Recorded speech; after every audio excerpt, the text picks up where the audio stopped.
Right. Hello. Hopefully the audio and everything's working. Right. What are we doing? El headphone.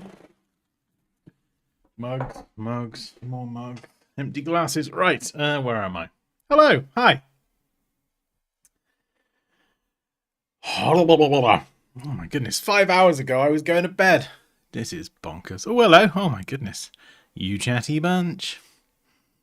I almost didn't make it. Well, you did. Well done. Hello, Warren. Graphic Stalin. Hello. Angelou. Hopefully I'm pronouncing that correctly, but please yell at me if I'm not. Oh no, you logged out and you couldn't find your password. Oh no, nightmare. Right before the announcement as well. You can download the new version of Affinity now. Wait, what? I mean, I got an update for Affinity Designer 2.2.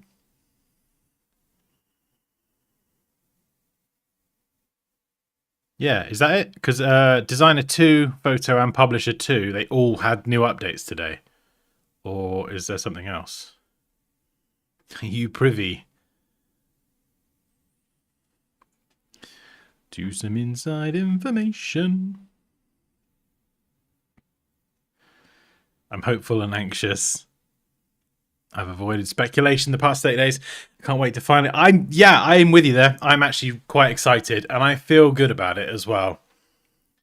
It'll be a bit of a swing and a miss if they did, if it turned out to be as they say, a nothing burger. That would be a bit disappointing, but I don't know. If you're gonna hype it up like that, and you're gonna have your partners and everything hype it up as well, I think you've got to bring it. Do you know what I mean? And I want them to as well. I really want them to. I know myself and many of you guys were sort of quite fatigued with all the AI stuff the last few days.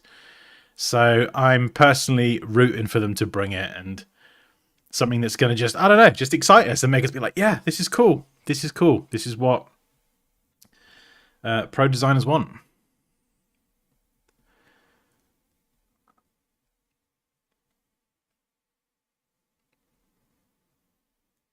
Hello, Raquel. Hey, Christopher. Arip, hello. Husem.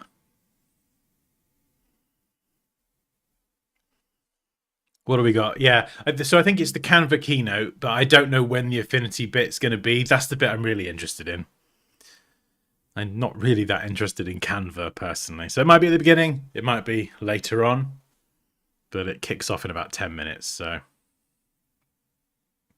Hi Dansky, just last week I used one of the techniques you taught on my logo design. Awesome! Do you mind me asking which one it was? There's a few videos out there. Oh, by the way, if anyone is interested in entering our Halloween competition, when does it end? Monday? So it's photo manipulation. Let's try that again. It's photo manipulation based. So take a collection of images and just turn it into something Halloweeny, spooky, scary, horrific, whatever it is. Last year's competition, some people decided to murder me, which was nice. I think I was decapitated, dismembered. Yeah. In some people's entries, they were great, but I was very dead. So yeah, much appreciated for that.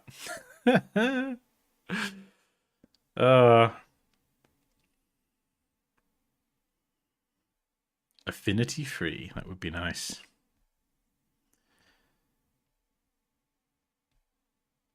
Demonetized, yeah. Oh well. Who cares, right? Who cares? They can shove their demonetization up their backside. Oh, that coffee is keeping me going today.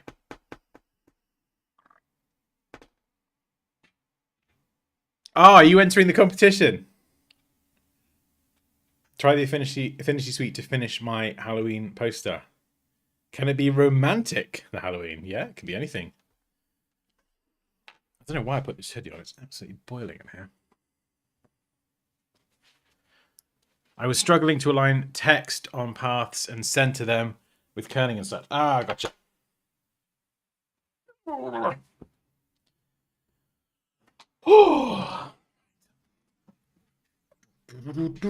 I can't see now. There we are. Right. Let's put me down there. There we go. In my little box. Where I belong. Do you think Affinity can be as good as Adobe? Yeah, I do actually. I do. I really do. There were always a few features that Affinity didn't have that I really relied on. What was it? The width tool was one of them. There's a few others I can't think of. I think their shape builder tool, I struggled with it at first, and I don't know if they beefed it up behind the scenes or something, but I can use it now. And it is really good. It's just different, you know, when you're so used to something. Like, I've been Adobe for so many years now, but they have like technically like less features than something like Illustrator, Affinity Designer to Illustrator. But the quality and the implementation of those features is just, I think, in many ways better. You know, like just even live brushes, like live brushes where you draw and you see the thing, that's been in there for a while now. And it was announced for Illustrator yesterday, so, or day before, whenever it was. So it's kind of like, yay, but we've kind of had it already. And it just makes it easy to access the brushes. The brushes are just there. And they're organized in folders that make sense. So if I need an oil brush or this brush or that brush, I can find it. So the UI is what I'm saying. The UI is just clean, minimal. But then it doesn't have like a live trace. So if you're someone who relies on live trace for your work, then it's going to be hard to make that switch. For me personally, I could go without it. But if it was something like logo design, when you look at the core, like the core stuff that I would design my logos with, I could do it all with Affinity. I'm pretty confident in saying that. Unless I did need to live trace and grunt like a grungy texture or something, but there's probably a way to get that sort of stuff in Affinity as well. Yeah, it feels like they've been adding the stuff that designers have been asking for. Now, I'm not basing it on anything, but just looking at what they add. It's like, oh, the width tool, needed that. Oh, something else. That's really cool. Do you think there will be a time soon we completely check? Well, I mean, I don't know.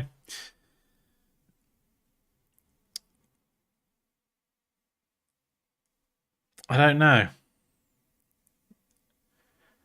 It depends what they do. They do come out with some sort of free version. You know, it's going to be disruptive. Because as far as at least version 2, as far as that goes as a bit of software, it's very, very good. So if they did on some level go free to use, I mean, there's so many other ones out there that are free that it would definitely upset the apple cart, which would be good. I think, you know, that sort of competition, that pressure on different companies is always good for us as the consumer. I'd be surprised if they go subscription route. I think we've got to place our bets. What do you think is going to happen? So we've got subscription going completely free, version 3 announcement, and partially free. That's where I'd put my money. Partially free, like, you know, like DaVinci Resolve. You get 90% of the features. For most people, you can use it for free. But then if you want the like Pro Studio version that has a few extra Pro only features, then there's like a one-off payment for that. But I don't know. We'll see. I don't know much about Canva. They're owned by Canva, so I don't know if parent company decides they want to go another way. You know, we'll see. But James Martin seems pretty excited about it, and he seems like a good egg, a lovely human. So I don't know. We'll see. We'll see. And he switched from Adobe to Affinity for a multitude of reasons as well. So the fact that he's involved, and I think he's an advisor as well, that does give me hope. Right, I think we're nearly ready, so we'll get that up there. One thing, do you notice one thing on this screen here that is different from the Max live streams? That's the first thing I noticed.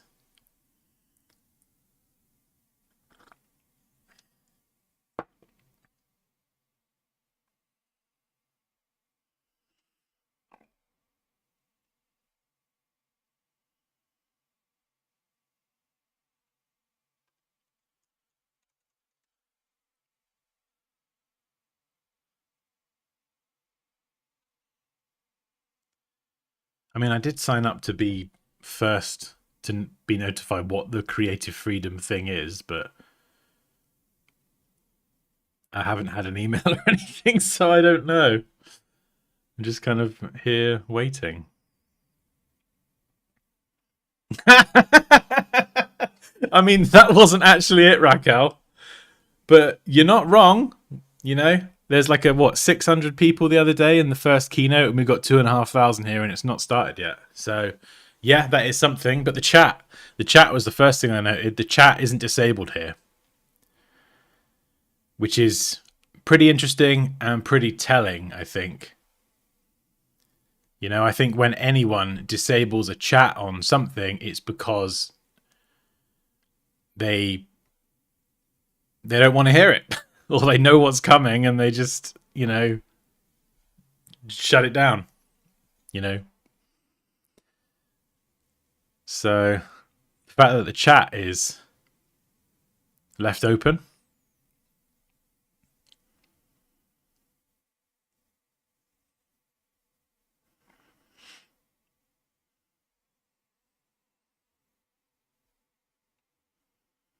yeah, I got Affinity 50% off when all that terms and conditions stuff happened. Was it last year or earlier this year? I forget.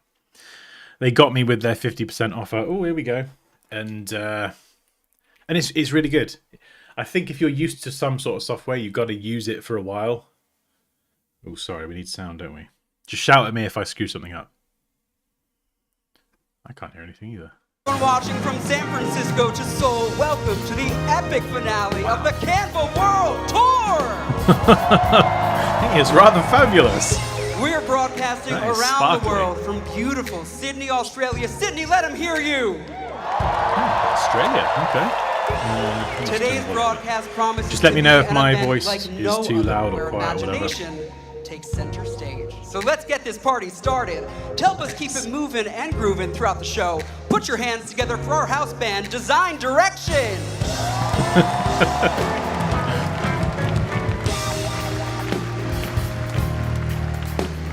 And to kick things off, please welcome to the stage Canva's co-founders, Melanie Perkins, Cliff Obrecht, and Cameron Adams. He's so happy to be there. I like it. Good energy. Oh. Hello, everybody! Steady on there, fella. Welcome to everyone tuning in right around the world. What a start. We are back here in our home turf, Sydney, the sunniest capital of the world. That's right, that's right. And it's Come so on, great to have just rub it in. 4,000 members of our team and community right here with Sat us in in the the UK. audience today. Round of applause for you all. I love the accent. I love it. So good. Hey, Carl. Oh, Andrea. Hello. It actually feels like only yesterday that we were on a very similar stage at Canva Create in Los Angeles. And it was just 6 months ago that we actually launched Visual Suite 2.0, Canva Sheets, Canva AI, and Canva Code. And you loved it all. In fact, since April, you've created another 6 billion new designs, taking the total number of designs created in Canva to over 40 billion. Do you know how many that is? 5 billion of those would be poppy. More than 10? 20. It's 433. Quick math. That's pretty good. 433 a second. Yeah. Some servers are getting hit up somewhere. And today, we are going even bigger with our biggest product launch ever.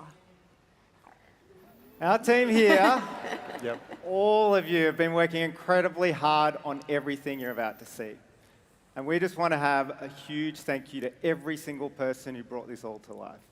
Every year, our team receives over 1 million wishes from our community. And we absolutely love hearing your wishes for the future of Canva. So much so that this month, we actually Oh, hit nothing, the we just road started. for our first You're ever good. Canva World Tour. We traveled from classrooms in the Philippines to startups in Spain to meet you, our incredible community, face to face. We wanted to hear directly from you about what you're dreaming of and what tools you need to help bring your ideas to life. So today, every launch you're about to see has come straight from those wishes and from those conversations. We have 9 huge launches in these envelopes right here, and we cannot wait to share them with you all tonight. But before we do, we wanted to start on a different He's had note. enough. He's walking off. We have been living through what history will remember as the information age, where the internet unlocked access to information on a global scale, where the world's knowledge could fit in our pockets, where we connected not just devices, but billions of people and ideas. For a time, information was everything. We built our school systems around it. We built our careers, markets, and media around it. We treated it like the ultimate advantage. And it was. But now it's everywhere. We have become brilliant at building powerful tools to harness all of this information, but we have spent far less time imagining the world we actually want to build with it. So the question is, in a world where information is infinite, where do we want to go from here? What should we teach our children in school? What skills do we need and value? What will we feel proud to have left for the next generation? These are big questions, and answering them is going to take a lot more than just information. It's going to take imagination. But here's the problem. Imagination is still treated like child's play. It's not taken seriously in boardrooms, in classrooms, or in the conversations that shape our world. But we believe imagination is the most important skill that we have, because everything good was once imagined. Someone had to imagine that we could fly, that deadly diseases could be prevented. Someone had to imagine the internet, that women could vote, that a better world could exist at all. We believe this next era will be defined not by how much we know, but by how boldly we dream and what we choose to create together. This is our moment to step into a new era, the imagination era. They say it's impossible until it isn't. They say it can't be done until it's done. They say don't be unrealistic until reality changes. Everything good was once imagined. What begins in our minds becomes the world around us. We live in the dreams of our ancestors. And tomorrow will be built by what we imagine today. This is the imagination era. What world will we imagine together?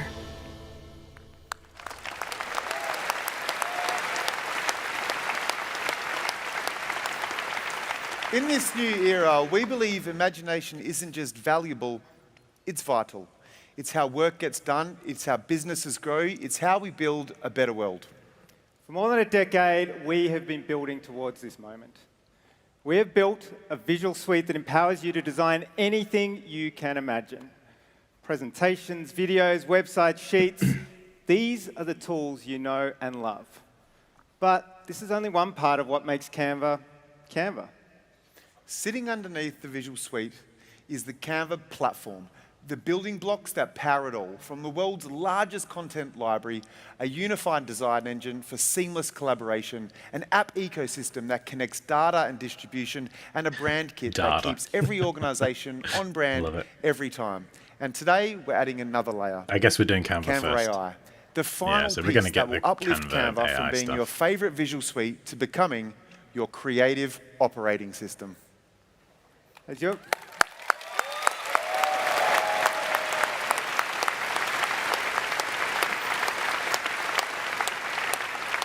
It's a big thing to applaud. As your creative OS, we are upgrading Canva at every level.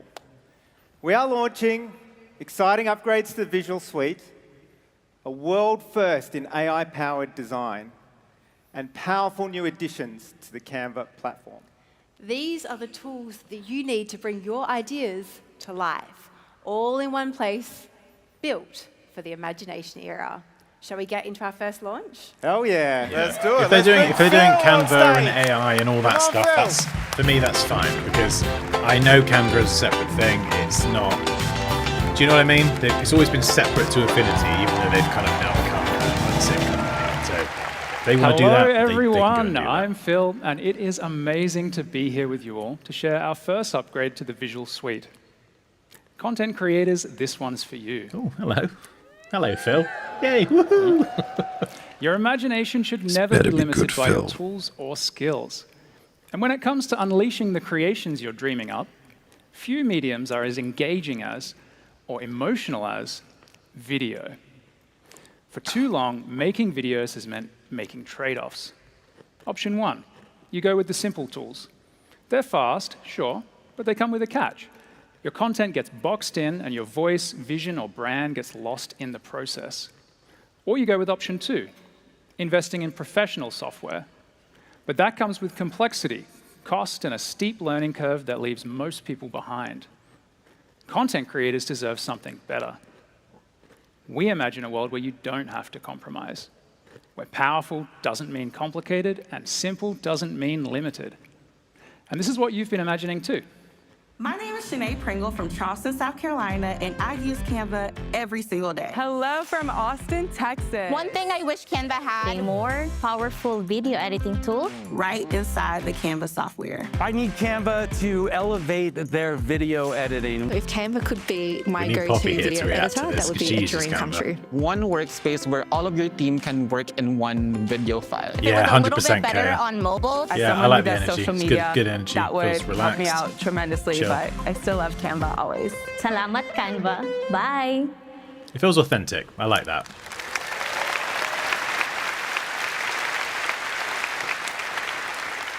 So here it is, folks.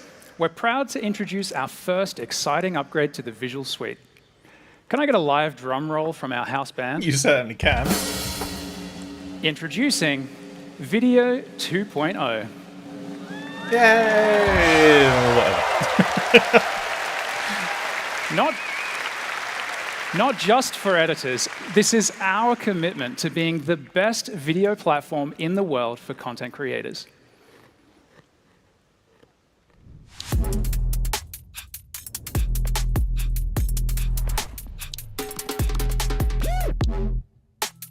Yeah, I'm sure Affinity's coming. They're owned by Canva, so well, they better be in this keynote.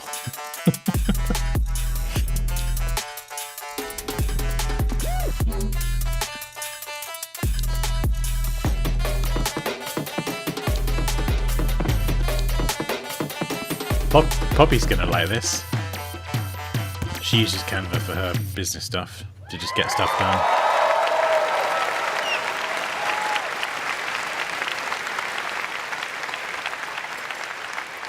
Whether you're a first-time editor or a seasoned storyteller, Video 2.0 has everything you need to bring your ideas to life your way. No watermarks, no paywalls, no awkward exports, just intuitive, creative power at your fingertips. Drop in your clips with a quick prompt, and Canva's AI instantly generates multiple on-trend videos that match your vibe. Each one comes with smart cuts, on-beat timing, effects, and text built in. Pick your favorite and press post. It really is that easy. Video 2.0 gives you a brand new timeline that makes editing quick and effortless. Layer, trim, and sync every moment Guessing with that's an precision. iPad. Your edits come together fast, so you can keep up with what's trending. We've also rolled out some incredible updates over the past year. Things like AI voiceovers, customizable captions, smarter animations, volume balancing, and instant edits. Plus, with Canva's massive library of fonts, graphics, audio, and templates, you've got everything you need to make videos that feel completely your own. Sounds incredible, right? I guess, yeah. Not really for me, but, you know, you do you, Phil. You crack on, mate. Don't just take my word for it. We put Video 2.0 in the hands of one of the world's most skilled creators. Let's take a look at the results. With more than 7 million followers across TikTok and Instagram, what is up? I'm Steven. Welcome to my channel. Steven has cemented his place as one of the internet's most respected and visionary video-first creators. Known for turning the web's most beautiful, bizarre, and brain-bending clips into step-by-step I wonder if they'll blueprints, leave the AI Steven stuff to doesn't just Canva entertain, and they'll keep he Affinity educates, as the showing tool his for fans how to recreate the magic pro for their designers. followers. We gave James him early Martin seemed to access so think he could that, push and the he said as boundaries much. and show just He how used the far term you pro can go designers. with Video 2.0. I can't imagine him saying that if it wasn't geared towards us. Do you know what I mean? It's your favorite creator's favorite creator. Would you please welcome Steven Womack to the stage? Hey, Steven. Steven, my man, thank you so much for being here. It's amazing. Thank you so much for having me. And first time in Australia, yeah? First time. Round of applause for that. I love it here. It's great. Steven, I hope you don't mind. I'm going to brag about you for just a moment. You are a king of content. Steven, You've grown your lucky following bunny. by 4 million followers in about 2 years.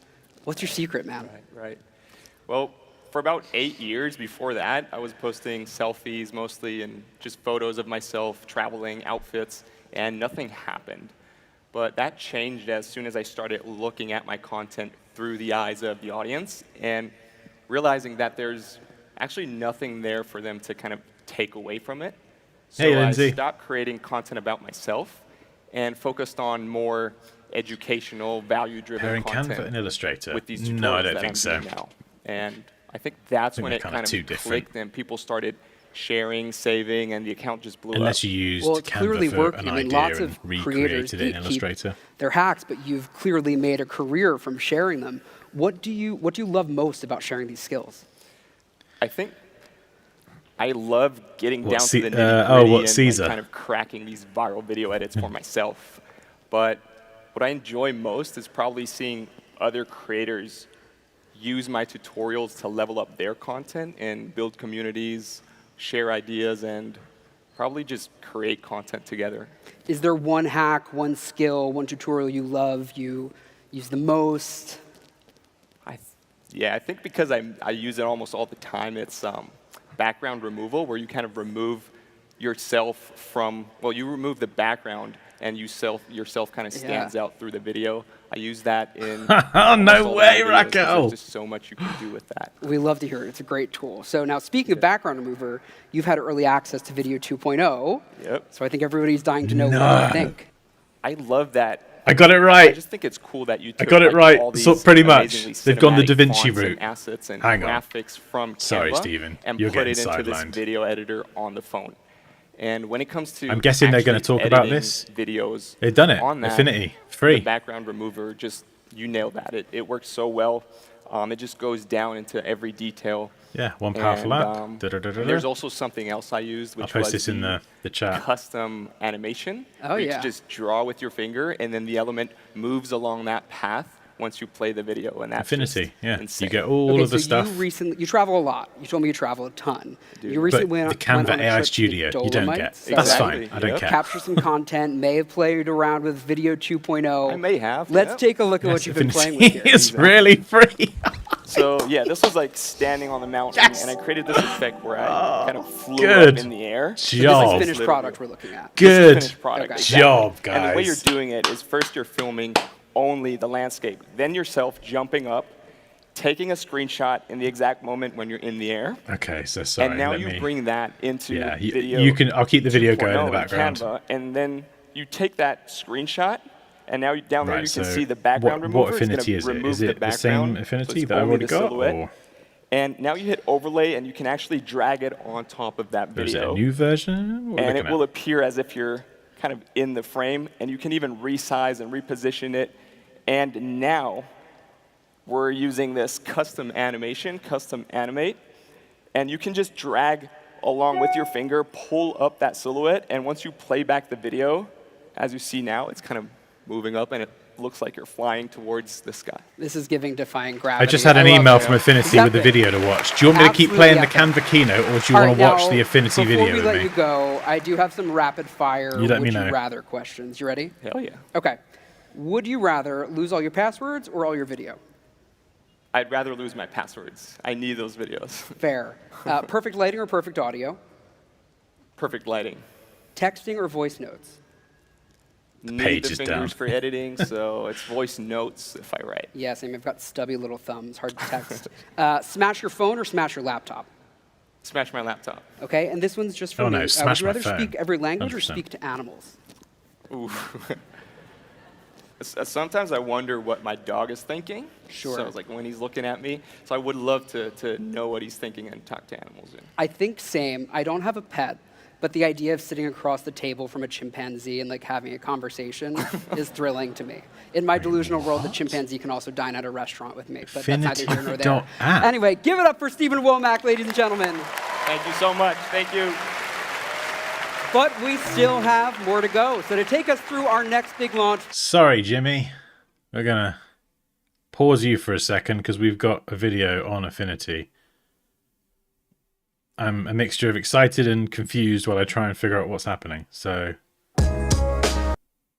ooh, we got a pretty much 23-minute video. Yeah, let's watch this. This is what we're here for, not Canva. Sorry, Canva. Sorry, not sorry. Right. I've just opened the app folder and it's one app, affinity.app. Please, please say they've combined them all together. They're almost publisher kind of pretty much did that. Please just have everything. The photo editing, the design, the publishing, just have it in one single app. This is what I've wanted for so long. If that's what they've done, I will explode everywhere and it's going to get messy.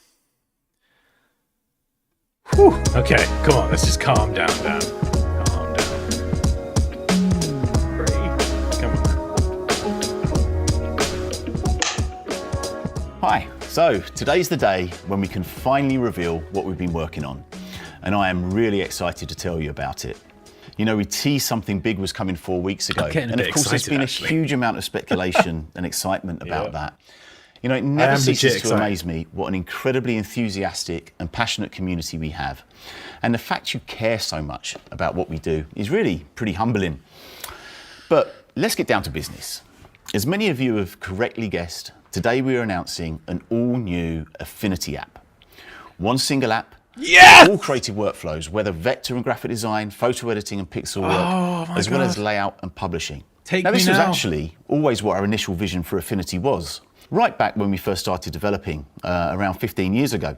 And of course, because of that, this tech has always been under the hood of Affinity, and we've actually even exposed some of that, particularly of course with Studio Link and Affinity Publisher. But that was still very much focused on a publishing workflow.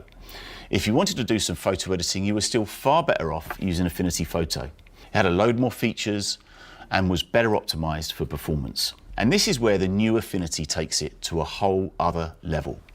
It includes all of the features of Affinity Designer, Affinity Photo and Affinity Publisher, but without any compromise.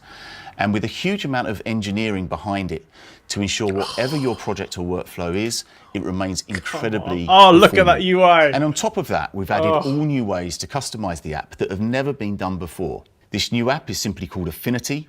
It has a new brand, a new icon, and a new single file format, simply .af. Now, before I give you a quick look, I do just want to talk about pricing. It makes sense. Our teaser campaign was talking about true creative freedom, and that is exactly what we are announcing today.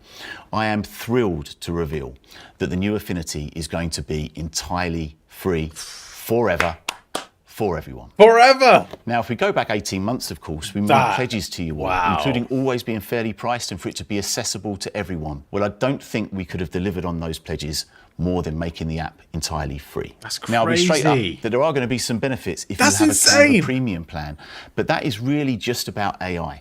Yeah, Affinity has never had that before, and it's entirely optional. They know who their customer is. This is possible as we are looking at the full picture of Canva and Affinity together. But yeah, everything you know and love about what Affinity is, all the features which are currently in Free Affinity, forever. He said along it. with the new features and updates in the future, will and always will be free. Wow.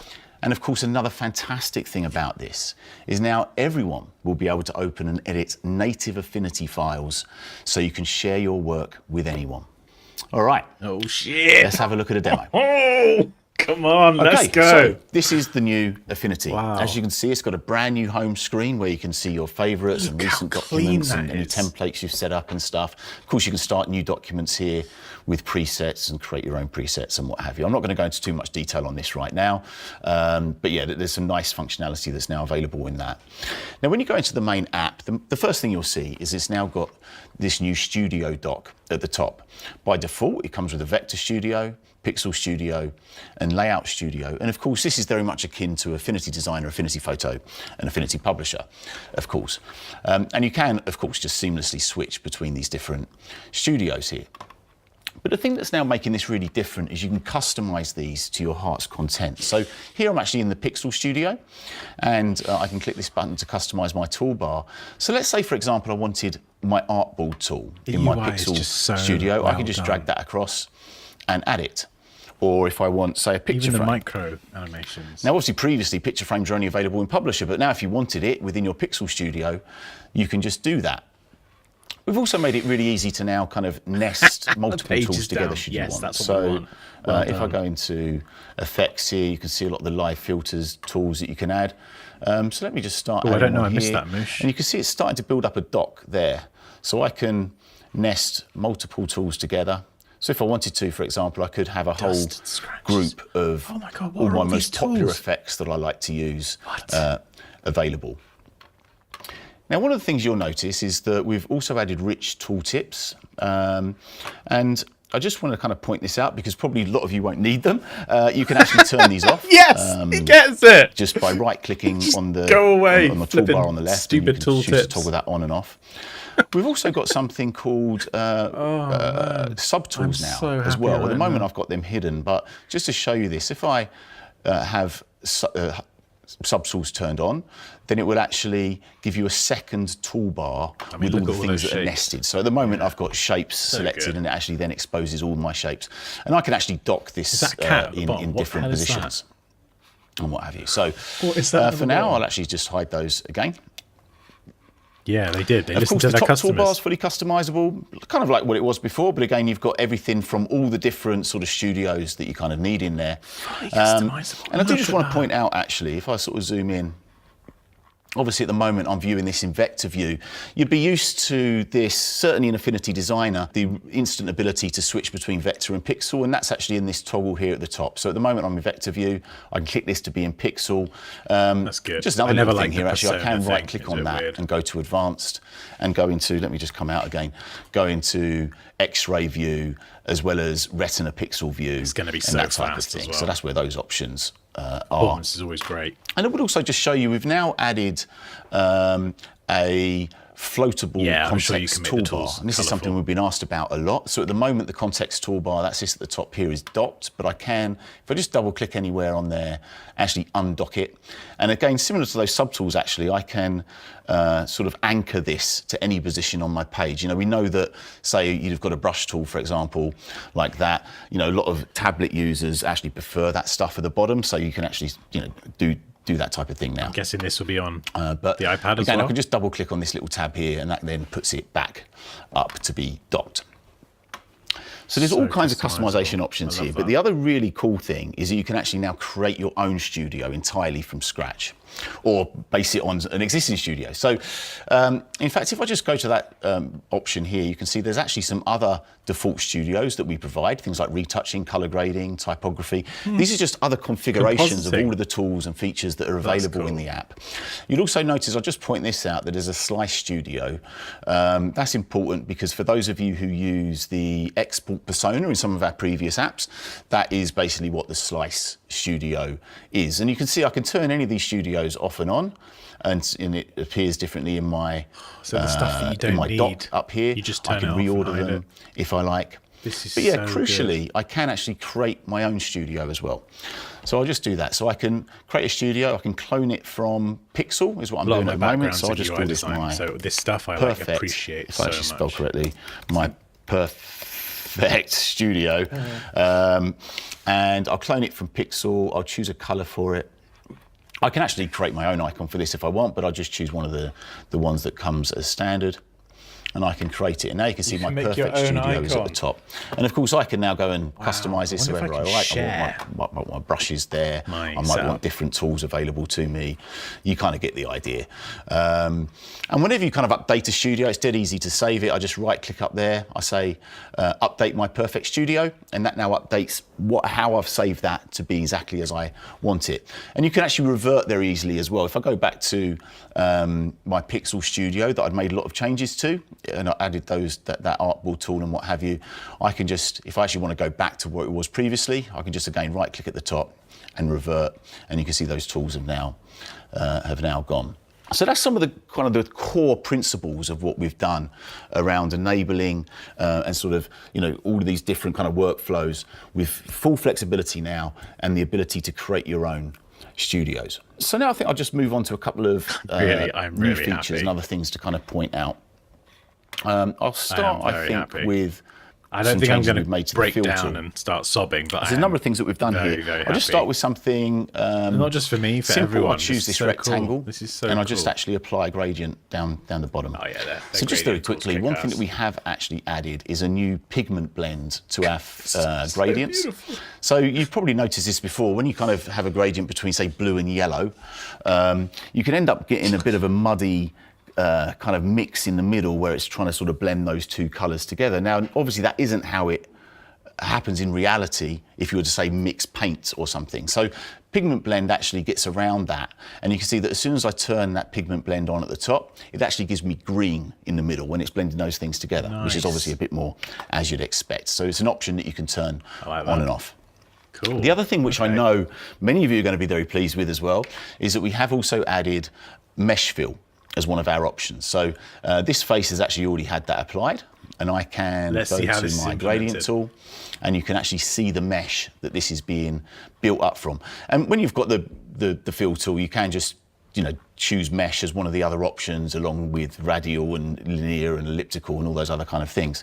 And of course, I can now sort of zoom into this and adjust the position of that mesh or change the color at that point or any of the other points to enable me to kind of create really nice sort of smooth textures in ways without kind of having to overlay lots of different objects all the time. So that's just a couple of things on fill. I'll show you also, if I just come to this image here, we have added a couple of new adjustment brushes. So you'll see these on the left-hand side. So I'm now in Pixel Studio. Go on then, what you got? And you can see I've got an adjustment brush tool, and I've also got a new filter brush tool. So what these are basically is if I just choose that adjustment brush tool, I can, in fact, if you look at the context toolbar here, you can choose what adjustment you want to apply. And I'm going to choose an HSL in this case. And I can now just use my adjustment brush tool to brush that adjustment on. So this is really just a workflow thing. It kind of saves having to kind of create a mask and invert it and then, sort of reapply it. Yeah. So you can see once I've started brushing, the settings for the adjustment comes up. Okay. So I'll just brush it a bit more. And of course, I can still go back in and change, let's say, the amount of saturation that I've added to that. And we've done exactly the same thing with filter brushes. Of course, we've got live filter layers in Affinity. So in this case, I'm going to choose a lens blur with my live filter brush, and I can just paint that blur that's cool. on. That's cool. So easy. And again, of course, I can go back and adjust the settings of that. Gaussian blur and ways, masking and all that stuff. Just click. Want to do choose, that. Now we have actually brush. added a new filter type as well. So let me go to this other example here. And this is a glitch filter. Actually, you know what? Just before I talk about that, you'll notice that, and you can probably see it here, that we've actually changed where you can access things like develop, liquefy, and tone mapping. We've actually put that in the context toolbar now, rather than previously they were kind of personas in Affinity Photo. And that kind of makes sense because you can't actually use any of those unless you've got an image or a pixel layer selected. So if you've got an image or a pixel layer selected, they're going to be available in the context toolbar. So here I can say grab liquefy and bend that around like I might have done before. Then we just apply. So yeah, we have actually added, we've added a couple of new filters actually. I'll just show you one of them, which is our new glitch filter. And this is pretty cool because it's actually got lots of different glitches that you can apply. So this is like a aberration distortion. You've got things like shred options. That's cool. Yeah, there's a whole load of different things you can do with this. Look, it's just live. You just some pretty cool, see it in real time. Pretty cool effects. Yeah, I think I'll go with scramble. This is so cool. I can't find the iPad as what I want to apply here. So and of course, as usual, any kind of live filters that you what? apply are non-destructive. So I can turn this off and on again. I can pick up my eraser brush and just make that a bit bigger. In fact, I'll make it a bit softer too. And I can sort of erase areas of that filter that I've applied the dress is kind away. of pixelated. Kind of try and make it look like this dress is kind of dissolving away. So yeah, we've now also got this new glitch filter as well, which I think is really quite nice. Right, let me just talk a little bit about one of the kind of the layout type functions. I'll just come to this example here. Oh, you know what? Actually, before I do that, I'll just show you. This is the sort of demo I like. On this design here, I've actually got another layer. It's a PNG of a logo. So let's just say someone sent this to me. And if I zoom into it, you can see obviously this is a PNG. You can open it's, Adobe Projects in Affinity. It's a raster version. You can see the be pixels testing of it. that. But sometimes you might want a vector version of this. So I'm also very pleased to be able to say that we have now added image trace. And I can get that from the image trace vector. Oh, that's the one I said earlier. So yeah, you can see here that on the right-hand side is the how good it is, though. Original file, the pixelated version. On the left-hand side is the traced result. Looks pretty good. Let me just apply that. And of course, now that's converted to vector, I can deal with it like a vector object. So in fact, I can just break this apart, get rid of the background. I'll group those things, those other elements together. I can sort of resize it and move that down here. Of course, I could change the color of it. So yeah, I know that it's something that many of you have been asking for. So I'm really pleased that we've actually now added image trace to the app. Now, while I'm here, though, I'll just show you something else. So we've also made a bunch of improvements to data merge. I know this is quite popular with many of you. And we've actually added data merge now as a panel rather than the dialogue that it used to be. So if I go to layout panels, I can choose data merge from there. But I think actually, just while I'm here, it's worth me saying, let me just close that again, that we've also added a much easier way for you to find new panels. Because obviously now you can select any of the panels that were previously in Publisher, Designer, or Photo in any of the studios, of course. It's all fully customizable. So if you go to this drop down at the top of a panel and go to the panels option, you can see this gives me a full list of all of the panels that are available. So I'm just going to search for data, and that gives me data merge up there. So I can now just turn that on and I can dock it. Now, I've actually already added a source file to this. It's just a spreadsheet. But yeah, as you can see, this is now a panel. It means I can actually also include this in any custom studio. So if you wanted to create your own data merge studio, this makes it, you could have your data merge panel, you could have your fields. Merging three apps into one, you need this sort of customization. Examples of why this works so well. UI nice Let me just add a text box. I'll just show you something new. Quickly, we've also added it much easier to insert fields. So I'm going to insert name and surname. I'll actually change the colour of this font.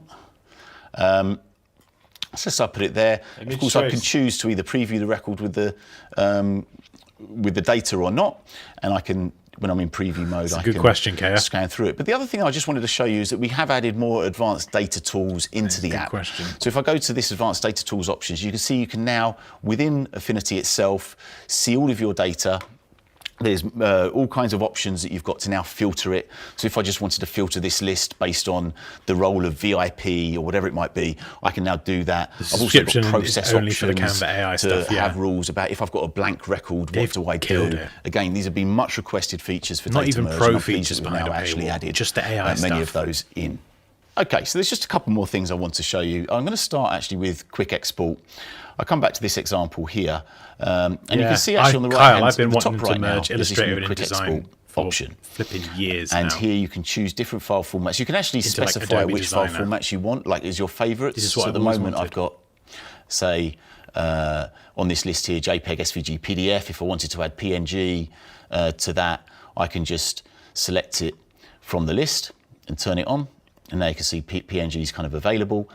I can choose things like, do I want to select the whole document or an area, or there's just a selection only, and then click to export directly from here rather than having to bring up the main export document. Yeah. You can actually also just drag and drop from here actually, and I could drag that into a different folder. I can even just drag it onto the document actually, if I wanted to. So that's a pretty big time saver. I think they should be. And of course, if you actually had this set up to go to a particular location, I could, if I wanted to, click on this, export, click on this, export, click on that, export, this and it will is just, fatality, just right keep here. going to that same folder that you set up. And it's sometimes it might be quicker than going to the full extent of setting up slices, and that type of thing.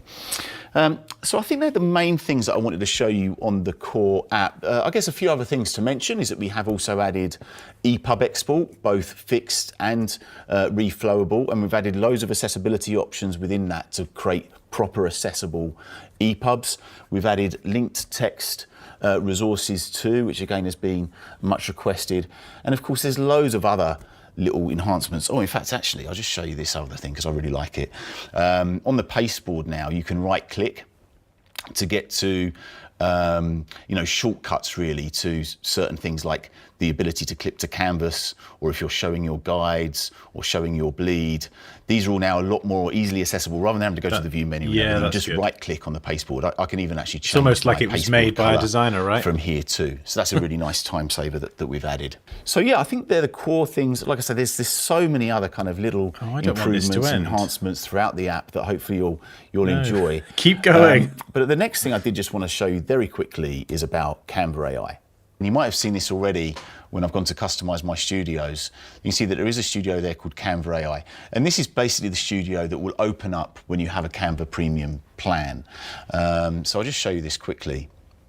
So when I go into Canva AI, you can see that actually this has got AI tools. So down the left-hand side, I've got things like generative expand, generative fill, generative edit. Oh, so it's got generative fill. I've got options around remove background, select subject. And we've also got true text-to-image generation available as well. So I could type in any prompt here and generate an image. You can choose from what aspect ratio you want, how many images you want to generate, whether or not you want 4K or normal resolution. And you can even generate vectors from within here as well. So all of those features become available to you when you have a Canva premium plan. I don't as have I mentioned Canva, at the start, of course, this is entirely optional. But this is what I was saying yesterday. When they give so much for free, there you have it. The all-new I might just Affinity, sign up, and I probably really would save hope money. that you're going to love it. But there are just a few more things I just wanted to quickly talk about. Actually, the first thing just to mention is that, of course, Affinity is now a Canva product. So this does mean that you will need actually a free Canva account and log into your Canva account when you first download the app. I do just want to reassure you though, because I've seen this being asked a bit, that this is just a kind of a one-step process to sign in and activate, and from then on in, if you want to be offline, you can be. There is no need to be online to use Affinity. Very important. The second thing to say is that I've not mentioned the iPad app yet. He's just addressing everything. everything. We are actually I like busily working on this. We've got some early builds, but we do need a bit more time with it. It's obviously going to be an incredibly powerful app, the most powerful app ever, I think, on iPad, with all the functionality that the new Affinity has. And we're hoping to have that in beta next year, fairly soon. The other thing, finally, just to be really, really clear, is that as we add new features to the core Affinity app, these will be included as free updates to Affinity. And in fact, just to sort of mention, because I know there's a couple of things that I've not spoken about just today. Talking to us like we're we actually like a human. Have Blend tool, a really cool live blend tool currently in development. That's actually going to be in beta in just a matter of, well, the next month or two. And we've also got full scripting capability coming very, very soon. So there's kind of lots to look forward to. Now, actually, the final thing that I want to say is just that, one more thing, guys. If this was a normal upgrade and it was V3 and it was a paid-for thing, we'd obviously be turning around to all of you and say we're going to give you a discount to that upgrade as a special thank you for your support. Now, of course, we can't do that because this is a free app, so there's no way for us to discount it.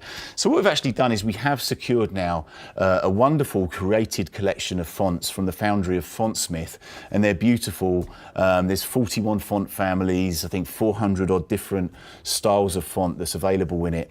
And these are going to be made available to V1 and V2 customers exclusively as a special gift from us as an alternate way to say thank you. We're actually currently rolling this out now.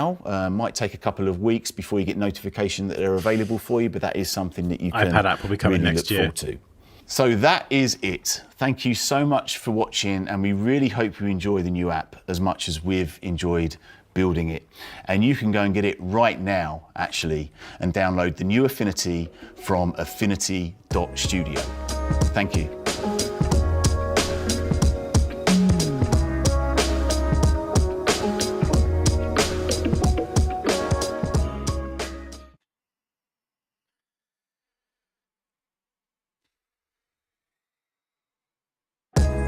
They've absolutely smashed it. I couldn't have asked for anything more. Even the fact that he just took like 23 minutes to demo it, speak to me, to us, like a person. Just normally, just a nice walkthrough. I could have sat through an hour of that. I just want to see more. And the fact that he didn't shy away from all the stuff, you know, the controversy, the fears, concerns. You know, I mean, like anything, there's always the potential for a corporation to screw it up down the line. You know, there are no guarantees like that in life. But my goodness, obviously you're all like, I think we're all like aware of that something could happen. But the fact that he came out and said it's free forever, like, now has a corporation ever gone back on what they've said? Yeah, of course they have. But he reiterated it again that all the updates will always be free. So he was very explicit in that. And like, yeah, Kairos was saying, you know, it's just transparency. They're just being transparent with their customers. They know their customers. I feel like this was speaking to me directly. 235 watching. Wow, that is a record. Oh, thank you so much, everyone. 247. Oh my goodness, we've never had so many people on the stream. Oh, the pressure. Oh. They've absolutely smashed it. That was the best possible outcome that they could have done. I'm so happy and excited. That is amazing. That is just actually amazing. Oh man.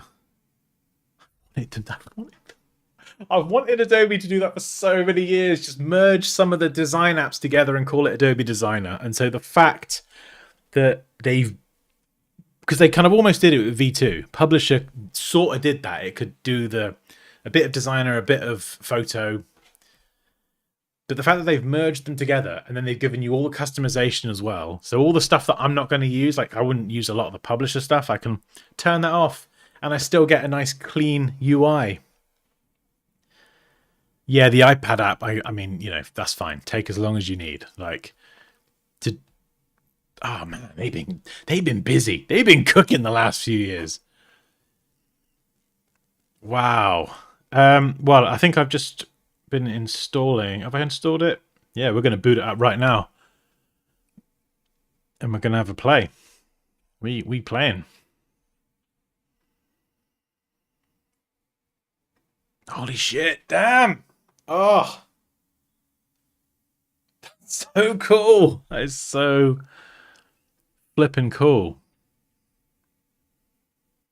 The fact that it's free as well, I 100% want to teach that. That's just amazing.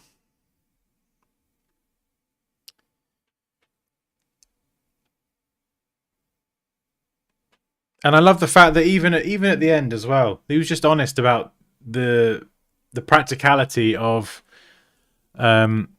existing customers who have paid for the software, and was just like, hey, so we've got you a free thing. And I'm fine with that. I bought Affinity. I got no regrets buying Affinity. If they want to launch what is effectively a V3, let's be real, like it is a V3, then, and give it to me for free in its entirety, apart from a bit of AI stuff, I'm okay with that. Oh, flipping UI is so clean. So clean. It works even with a low resolution as well, which is nice. Yeah, so these are the different... Oh, we're gonna be playing with this. We're gonna be playing with this.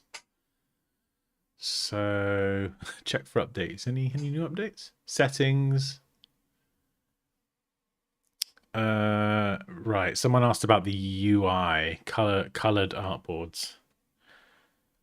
Colored artboards, colored icons. Oh my goodness, they've got so much. Oh, this is.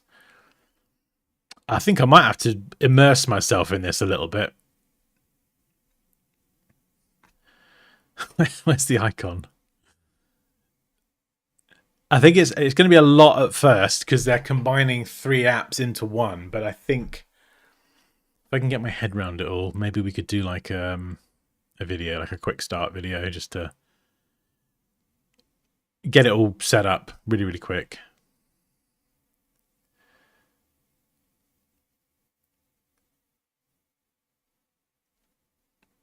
I don't even know what all this stuff is. What is all this? I'm in the wrong... Oh!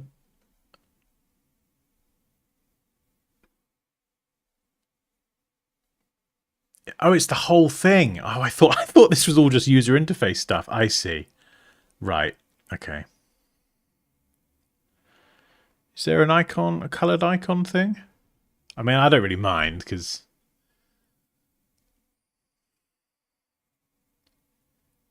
Yeah, it never really bothered me. The fact that it's so minimal as well. Oh, I'm so happy. Oh, custom icons up here. Could have a custom Dansky workspace.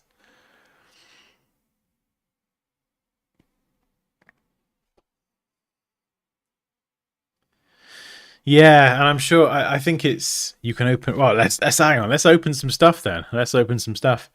Yeah, the Affinity V2 is really snappy and responsive, like super quick. That's one thing I loved about it. So the fact that I feel like they built it from the ground up. So the fact that they've bundled in 3 apps and the performance, I'd be surprised if it's not excellent. So okay, let me just find some files. I'm gonna find some files. Let me have a look. Where are we? Let's grab. Let's try the monster ski. That's a PSB file. I don't even know if it can do PSB, but we'll give it a go. Got an Illustrator file here, so we'll try. Okay, let's try and open this. Load all pages. See how it handles it. Got lots of artboards.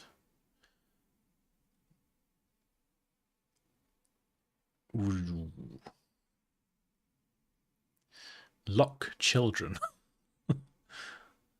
Oh, there's so much to learn, but I want to learn it. So it should have retained all the vectorness. This might look familiar. Oh, hang on. Scrubby zoom. Yeah, that's good. And what we got here. So there was the right click on canvas. We can change the pasteboard color. That's cool. I like that. Guides, grids, blah, blah, blah, blah. Clip to canvas. So I think that stops things from going outside the canvas. So if you want to kind of trim off the excess.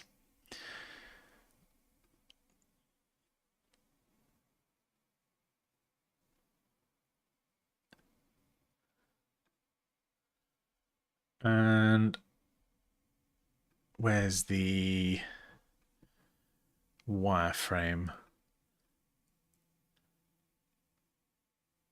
Where's the wireframe view? Yeah, this is going to be really fun to explore.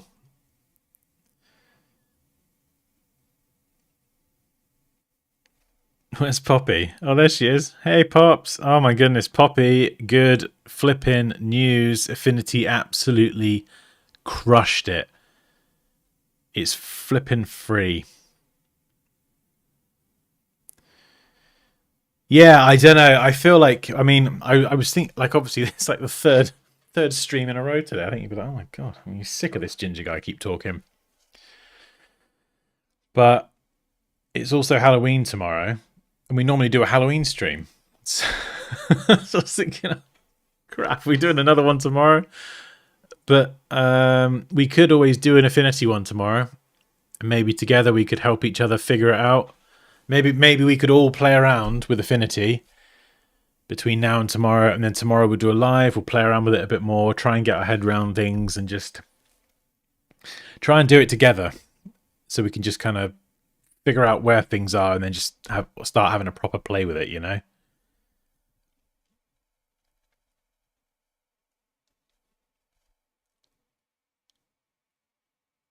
How's that sound? So let's... Because there's a lot of things that are different in Affinity to Illustrator, for example, but there's a lot of things that are similar. So it does make sort of transitioning from Illustrator to Affinity less difficult than it could be. And it's just once you get around those little quirks and the differences. Oh, this is so cool. This is so cool. What's this one up here? Insert inside selection. Okay. So you've got your alignment options, your transforms, arrange, and then you've got some Pathfinder options. Export formats. Oops. Snapping options up there, so you can turn on snapping. Oh, did you not watch the 23-minute presentation video, Raquel? Yeah, 100%. 100% recommend it. It was 23 minutes and I wanted more. I wanted him to keep going. I mean, I don't know. I don't know if Affinity have got a video, but I would love like an hour or a 2-hour walkthrough. And if they haven't got that video, they absolutely should have. So for someone like me or people like us just kind of watching going, okay, cool. How can I just get up to speed with this? You know, like a full just kind of course speed run so we can just start designing in it. Check the help. Yeah, maybe there is something. Ask Ritson. Who on earth is Ritson? Help. Send me help. Go away. How can we help? Oh, I don't know. Yeah, no Canva Premium, no AI. I'm fine with that. I'm okay with that. I don't care. The only thing, let's have a look. Portrait blur. Yeah. Okay, so this is my next question. So if I want the AI features, which... Yeah, the only way I'd subscribe to these is if they're genuinely useful. The fact they've given the whole app for free and not paywalled off the main features, that to me, that earns me a lot of goodwill. I'm like, okay, that's flipping brilliant. What is the subscription? If I want these extra features, how much am I looking at? That would be my next question.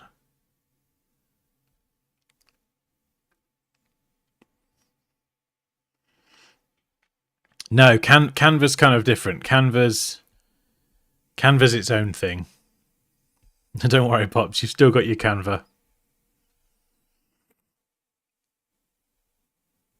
Hey, Lawrence. I think people like that on the advisory board are going to start doing stuff. Like, yeah, Will Patterson was teasing some stuff, James Martin and stuff. But you're right, they need more tutorials. This thing is highly customizable. Yeah, 100%. Like a proper 1 hour, 2 hour crash course walkthrough. you know, that would be a massive opportunity for people that are like, oh, okay, yep, bought into it, thinking of switching. Please educate me, bring me up to speed, so I can spend as little time learning, know what I need to know. Boom, I'm away. That's what you want.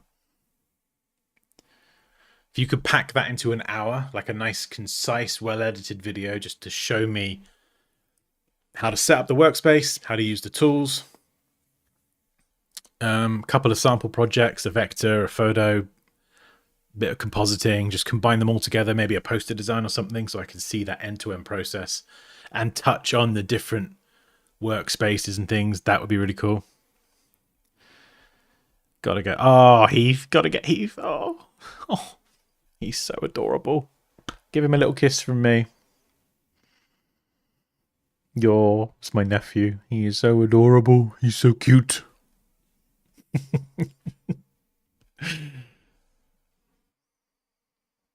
Who's Heath?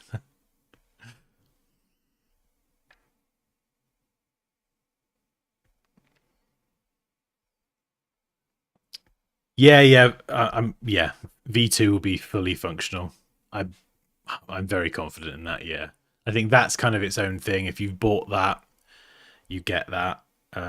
Whether they continue to update it, I don't know. It kind of seems, I'm not sure. I don't know. Does that seem pointless? Now they've got the new version that's free. I don't know if they would just focus on that. I had an update for all of the other the Affinity apps before doing the live today. So I don't know if that's their one big final update or what. I'm not sure. Oh, this is exciting. Yeah, so like I'm doing Illustrator, I'm in this. Oh, I want to do a bit of photoshopping or photoing, whatever you call it. Switch to that, layout, and then there's your publisher. And I can customize all this stuff. Does that mean in theory that I can... I've got vector, pixel, and layout here. Does that mean that I could make my own studio that has a combination of stuff I like in Illustrator, stuff I like in Photoshop, and stuff I like in InDesign, and merge that into one single studio that is perfect for me? Customize the toolbar and just have one studio, so I don't have to switch. I literally can just have the Dansky Studio workspace. That's what I use, and I've got the tools that I need. Yeah,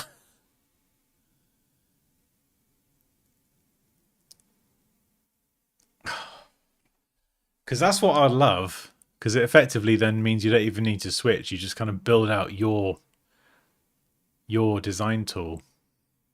I wonder if you could do that and save it. Like export it to share with other people. That would be cool. Compositing. Yes, okay. Let's have a look at this then. Oh, look at that. Compositing. So it's got Pixabay just baked straight in there. What are these tools now? Adjustment brush tool. Paintbrush tool. In painting. Oh, is that like a remove tool?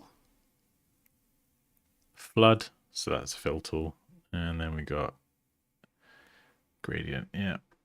What we got under here? Filter brush tool. That's kind of cool.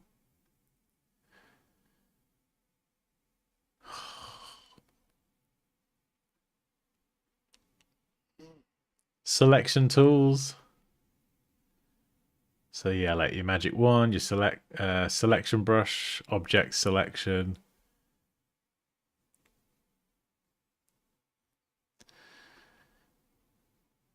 What we got down here then? Gaussian blur, okay. Unsharp, glitch. There's going to be lots in here, isn't there? Wow. So they've taken a lot of really good filters and they've put them as a tool. And I think, as you saw, you can just drag the slider and you get a real-time preview as well. And I've just, what have I done? Hide subtools. What's this here? How do I... Oh, whoops, we've got into liquefy. Hey, dee.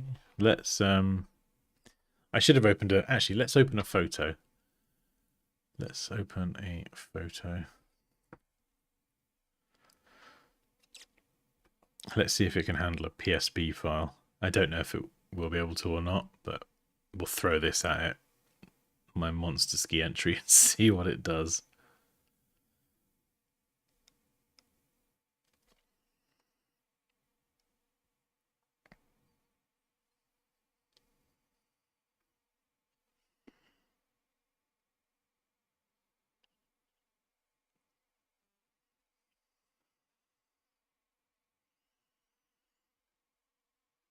I don't know if it's going to open the PSB file.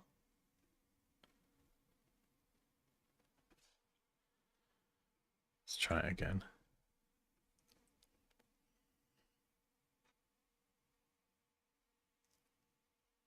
Yeah, maybe if it was a PS... Oh, it's opened it. Oh, wow. Okay. Fit to thing. Yeah, so a lot of keyboard shortcuts are similar. Command or Control 1 is actual size. 0 is fit to screen. I've got some weird grids and guides on screen. How do I get rid of that?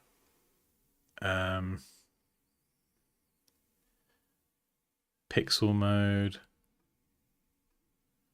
I don't know what I'm doing. What's happening? How do I get rid of the got my brain short circuiting? I'm so excited.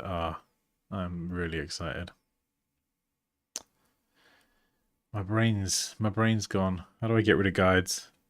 Quick, someone bark at me.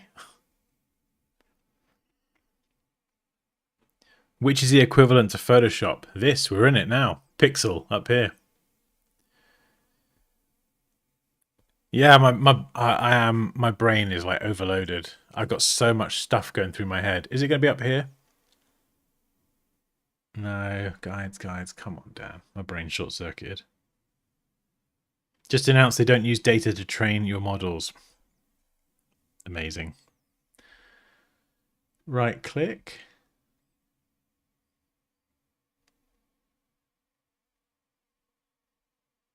Oh, where are you?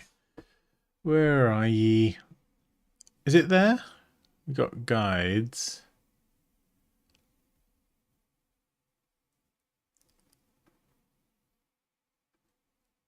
I don't know why it's already added them, but...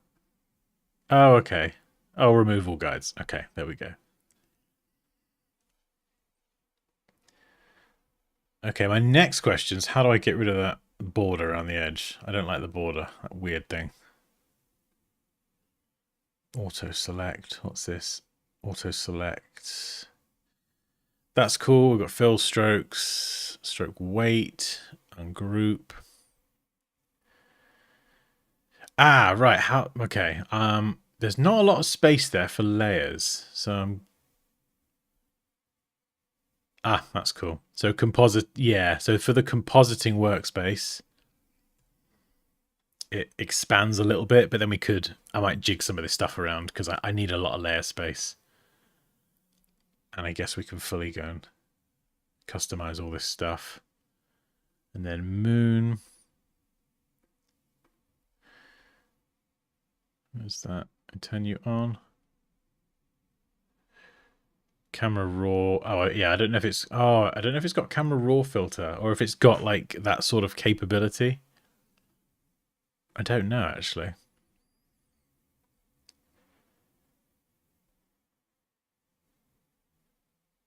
Oh, okay, yeah. So obviously when I start turning stuff on and off, I think it's probably... This is a very complex Photoshop file, so if it can't handle this in its entirety, that's fine. I don't care. I'm not too bothered about that. Because a lot of the effects in Photoshop aren't all going to translate over, so that's fine. Don't worry. You get a pass.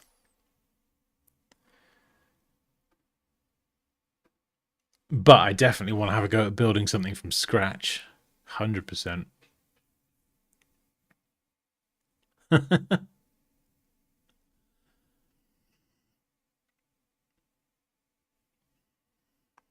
Yeah. Oh god, my brain is like, I'm just so. I was feeling pretty hopeful, but you never know. You never know. And so I was trying to keep any hype in check.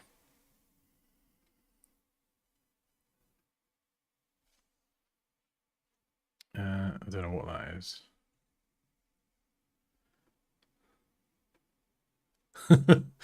That's apparently a JPEG. doesn't quite. Oh, it's got masks on. Why has it got the masks on? Hide. Oh my goodness, I've got no idea what's happening. I think I've short-circuited it. What? Tentacles? House windows? Hang on a second. Something's gone wrong. What? I'm trying to open a picture of a flipping burger. I don't know where tentacles got in that. Or house windows. Let's try another JPEG. Oh, there we go.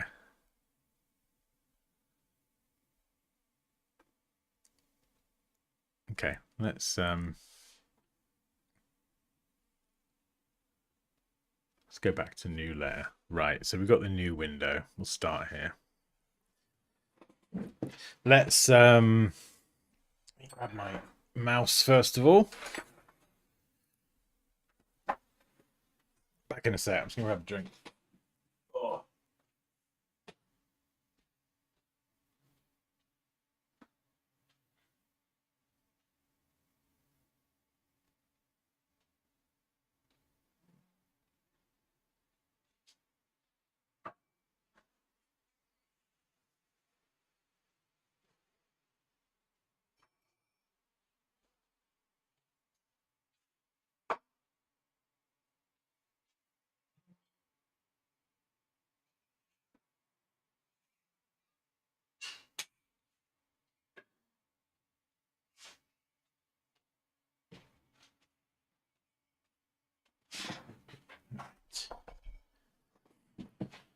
Oh, let's get some music on.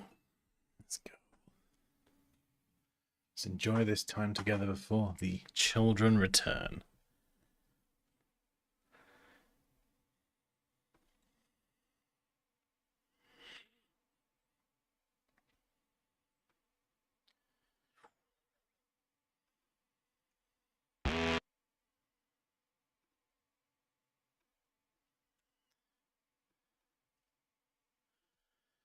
Right.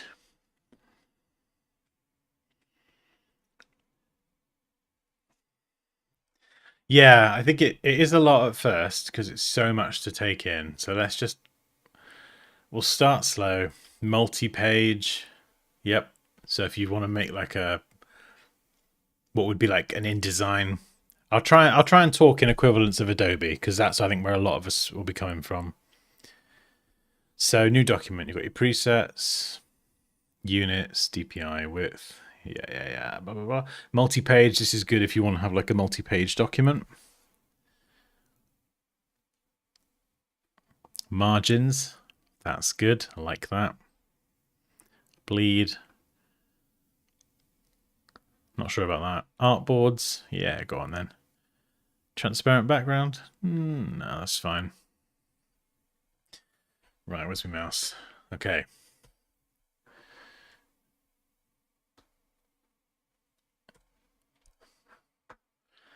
It's definitely not as smooth as V2, and that's probably because there's so much stuff in here. Like, let me just try it on my screen. Oh no, sorry, I take that back. I'm just used to working on my Mac. It's got 120 Hz screen. It is actually deliciously smooth, just like V2. It's just the main monitor. Oh, whoops. The main monitor is that was paradoxical, wasn't it? My main monitor is 60 Hz, so it just looks a bit less smooth. Check DMs. Oh, okay. The tutorials are here. Oh, no way. Help. What are we doing? Learning portal. Oh, you legend. Thank you, Raquel. You beautiful little cupcake. So, tutorials, Affinity Learning Portal.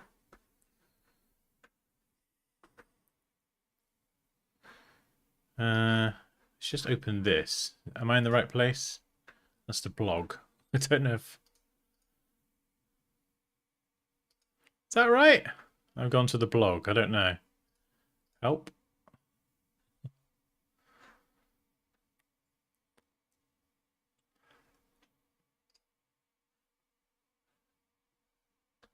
Wow. Oh, this is cool.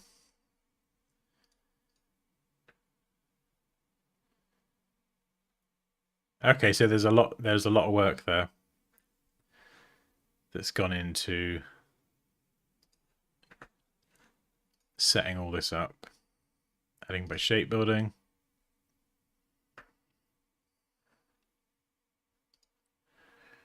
Did I click on the... Yeah, I think... Are you Mac or PC, Raquel? Sorry, I know I ask this like every day.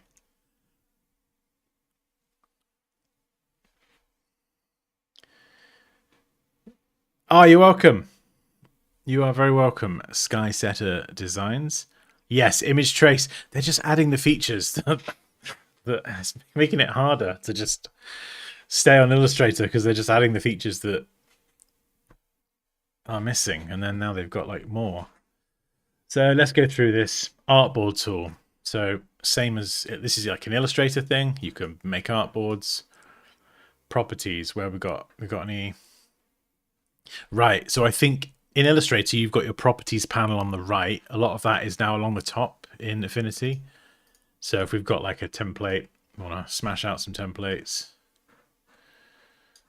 We could then go and pick something. How do I get an iPhone template? Oh, here we go. So you specify and then insert, and it plonks it in at the right size. Cool. Next one down, node tool. So this is like your direct selection tool, is that right? So if we go and make a shape, I think, can I use that straight away? No, so this is like a live shape, I think. We've got to convert this to curves. So slightly different to Illustrator. We have a live shape here and we have live shape properties.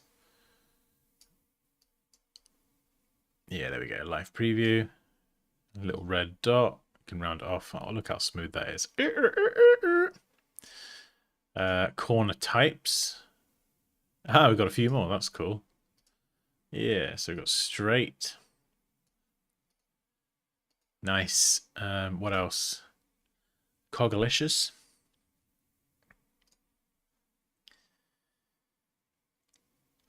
Enable transform origin. So we could move that here and it snaps and then we can scale to or from that. So that's kind of cool. Or I guess we could drag that back into the middle. So it kind of snaps to those different points.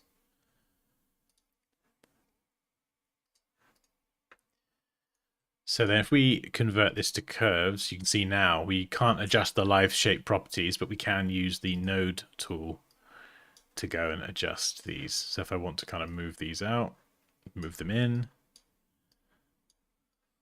stretch them up.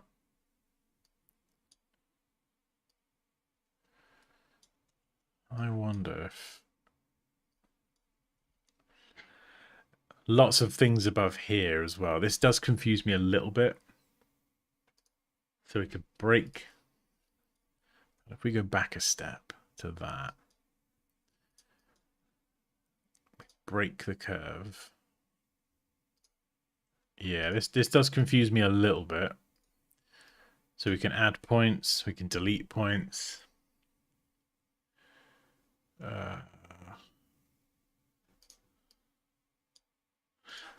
So if I wanted to... If I want the fill to be none, we drop that down, we click on this up here. Stroke weight. Nice. Right, so if I want to delete this segment at the top, how do I do that? Break. This is what I get a bit confused with. So I want to kind of cut a gap in here. It's one of these. Break. There we go. That's what I want to do. So even though it's a piece, it's called like a curve. So like convert to curves.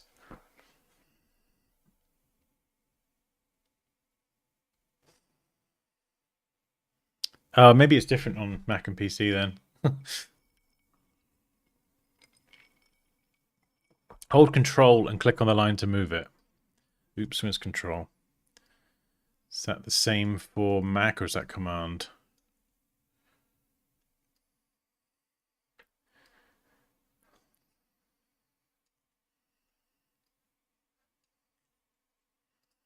Oh, no way. Hang on. So let me go back loads. Node tool. Control. Click. Oh, that is so good. Click. Click. Click. Ah, that is so flipping good.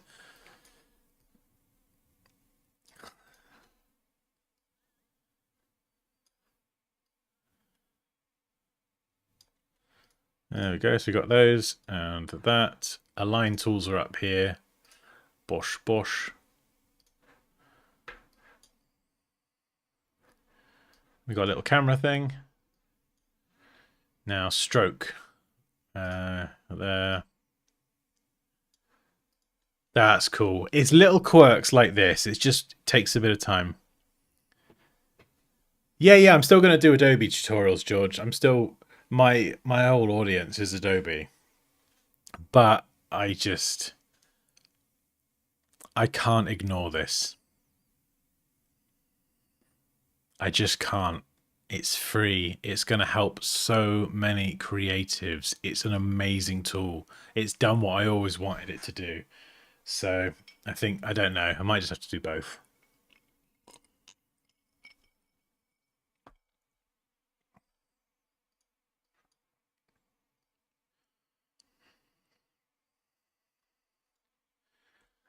You know, the reality of this is it's going to help a lot of designers get out of the subscription model or the subscription trap, however you want to think about it. And that, yeah, that's something that I do find quite exciting. Crikey, haircut. Hello, Phil K. Yeah, we are short now. You're going for the military look. I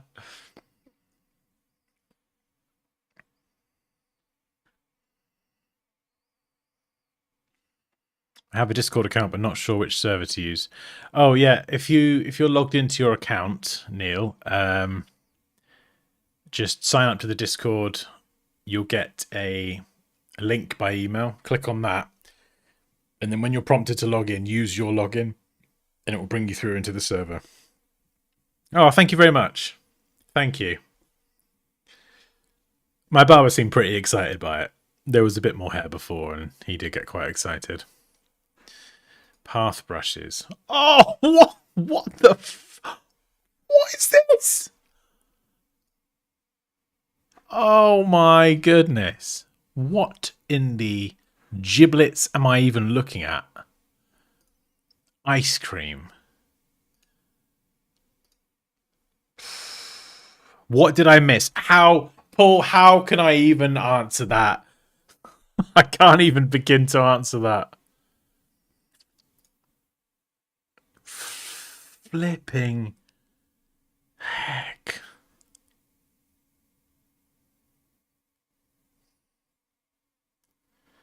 Good. The best news we could have ever hoped for in the history of the design world.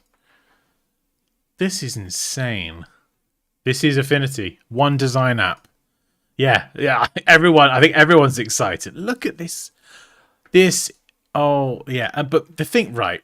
Oh, just calm down, Dan. Flipping calm down, son. I don't know how to get the color there. I like it when stuff excites me like this. It's good. It's good feeling.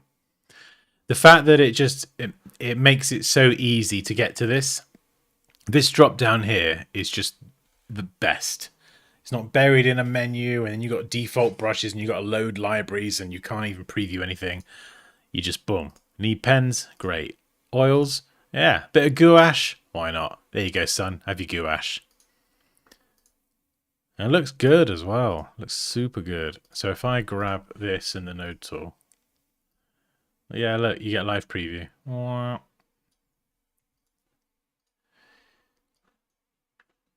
Anyway, what was that thing I was looking at? First, image brushes. How do I get color? Do I change it to no color? Right, so set it to no color, and then you get the color here. Now, it's squished for some reason, because I think I've done something with the curves. And I don't know how to fix that. Expand stroke, maybe? No. Convert to picture frame. Nope. Hot dog? What the flippin' heck? I just love the fact someone at Affinity was like, yeah, we need a hot dog. Oh my god. Affinity cat. Oh my god.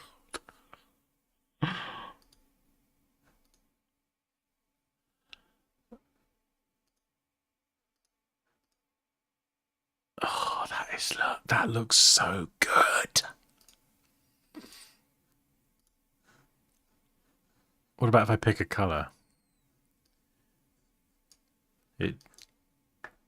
Yeah.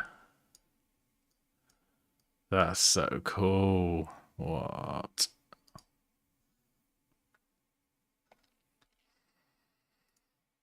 Wood. Wow, there's loads of these.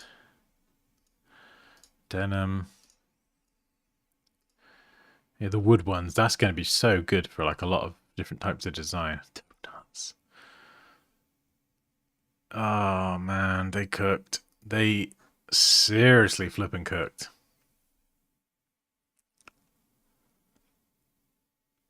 Yeah, that's what. Yeah, you can 100% tell that it's made by designers. Even the way that I missed the chap's name.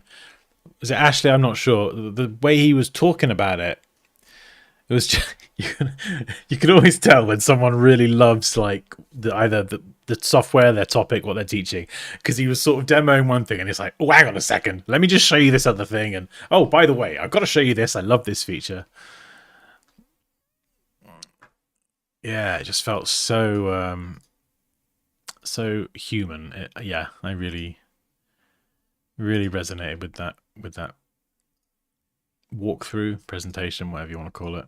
It was brilliant. This is so cool. This is great.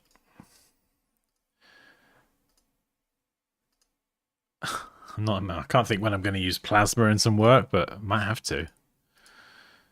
Oh, look at that. The leaves. This is so good. You know, if you're doing like an invite or something and you want to have some text inside a leaf arrangement.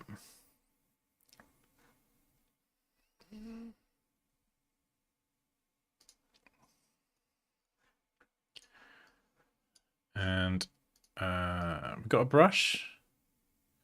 Path brush, yeah. So now I should be able to brush in real time some leaves. Oh. This is just silly. This is silly.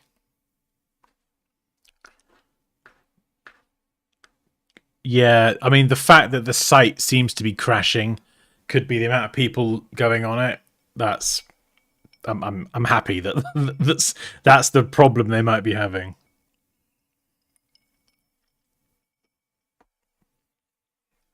That's a good question. Can we make our own image brush? I don't know. Can you install additional brushes? That's surely you'd have to be able to, right? Like, because I got a lot of brushes in Photoshop. I got to be able to bring them over. I'm sure it would support ABR files, right?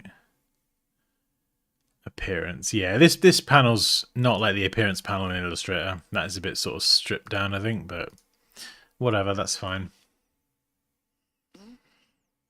You can, yeah.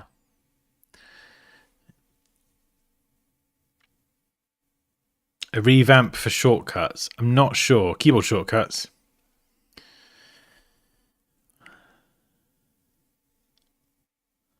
So far, are you impressed? 100%, Jules. 110%. I am very impressed. And it does take a lot to impress me. Unless it's food related. Like, I love a good Weatherspoons. I'm pretty easy in that regard. But when it comes to design software, there's only a few that really excite me. Another one's Framer, which is just an amazing design tool and web tool, and I've got some content coming on that soon, but Framer is the last thing that really flipping impressed me, and I can honestly say that this has impressed me just as much as well. I just like design tools that are made clearly for designers by designers. So because they understand the problems and the things that frustrate us. And when you understand your customer better, because you are effectively your customer, you make a better product. It's just, you know. So let's not get carried away with the image brushes. So one app, one flipping app. God, jeez. Okay. Okay. Yeah. Hopefully this will be fun and helpful, me demoing some of this as well. Because then if you're coming from Photoshop or Illustrator like I am, you'll probably experience a lot of the same frustrations. So if I kind of go through that on the lives, you'll be able to see how I get around it. Okay, corner tool. Right, so let's close this up. So we've got 2 lines. Can I eyedropper tool that with eye? How do I copy? Oh, bugger off.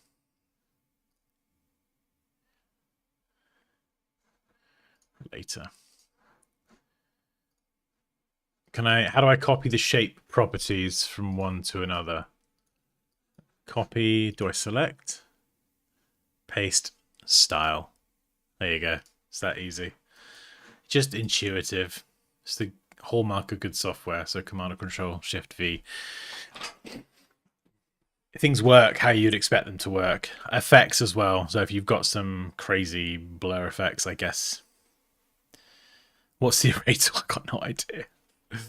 I got no idea.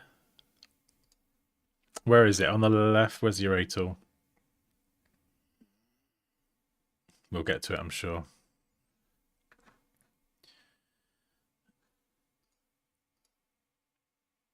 So if I took these here, and let's say I want to...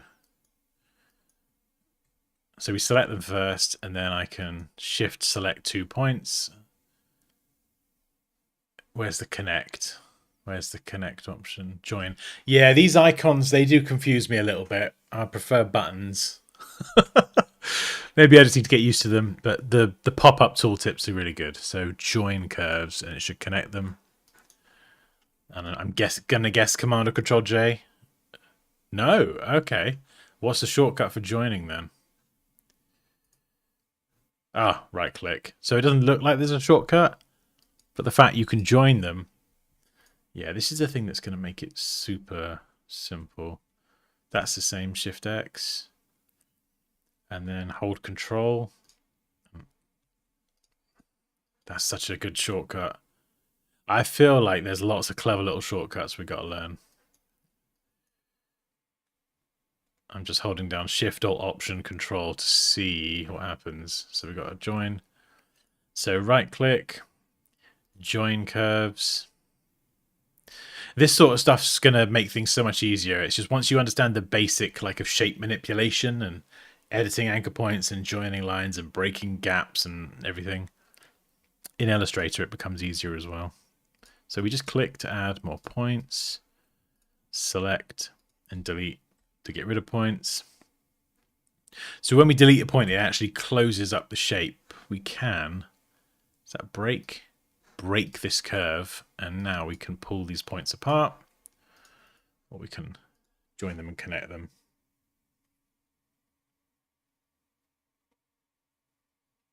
Oh, itchy ear. Oh my goodness.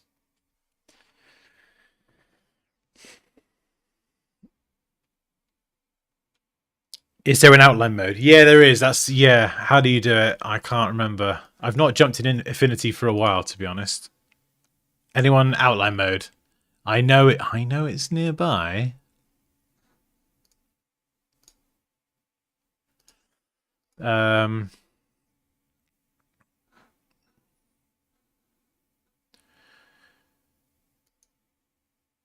Oops. Oh no. What have I done? Yeah, put it back down. Oh, just even the animations. Watch this, all right? Watch this. So I got the window. Watch the little animation as I dock it in the way it just zooms and fills the thing. Watch this. Ready? It's just smooth. I like that.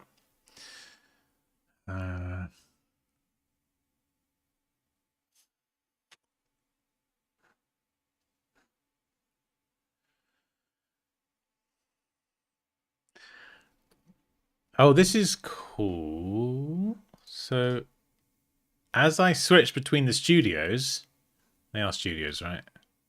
Yeah. These don't change. These are constant. So if I'm in the vector mode and I want to do some sort of pixel thing, like an adjustment layer, I could just throw that in there. This is, yeah, I want to make this as simple as possible for me and everyone who wants to have a play as well, because it would be like combining InDesign, Photoshop, and Illustrator all in one go. It would probably fry my brain a bit. So it's trying to do it. Okay, view mode wireframe, thank you. Yeah, there we go. You got it. You got it. X-ray, no, outline. And then last used. So if you only ever use the outline mode, Command or Control Y, just like Illustrator, outline mode, normal preview mode.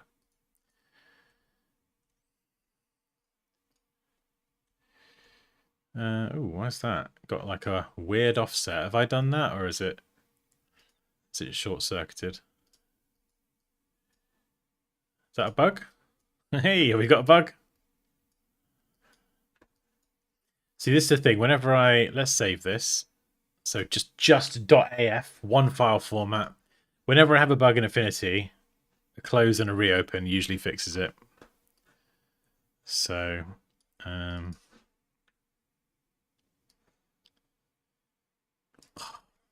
app, one flipping app. Yeah, so that's fine. Quick restart. That's fine. That's fine. Smooth. What's... Okay. Nice little shark fin. What if I do this smooth as well? Does it... I can grab and bend this.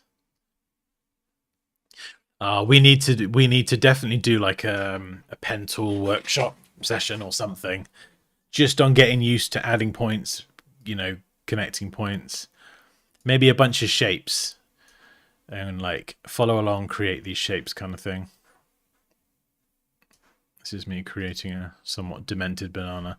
So if I get rid of these and then grab the pen tool.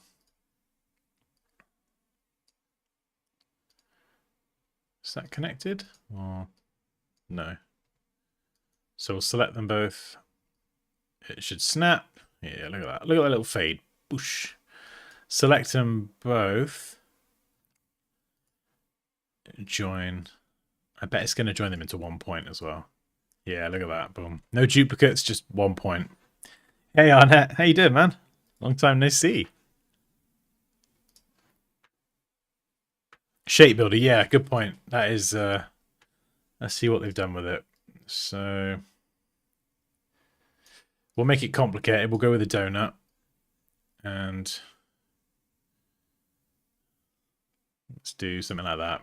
So we have to select both shapes that we want to. One of the things with Affinity is you can't. Oh no, they've changed it. Oh, nice. You used to have to select the whole shape to select it. Now just a piece. Oh, that's so good. Thank you. Thank you. Thank you. Shape Builder S.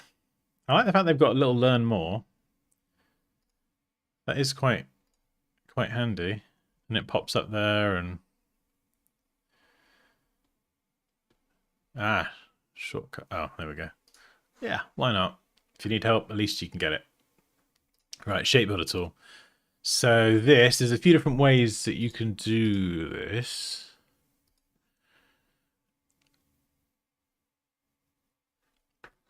And what's this? Add. So you drag through.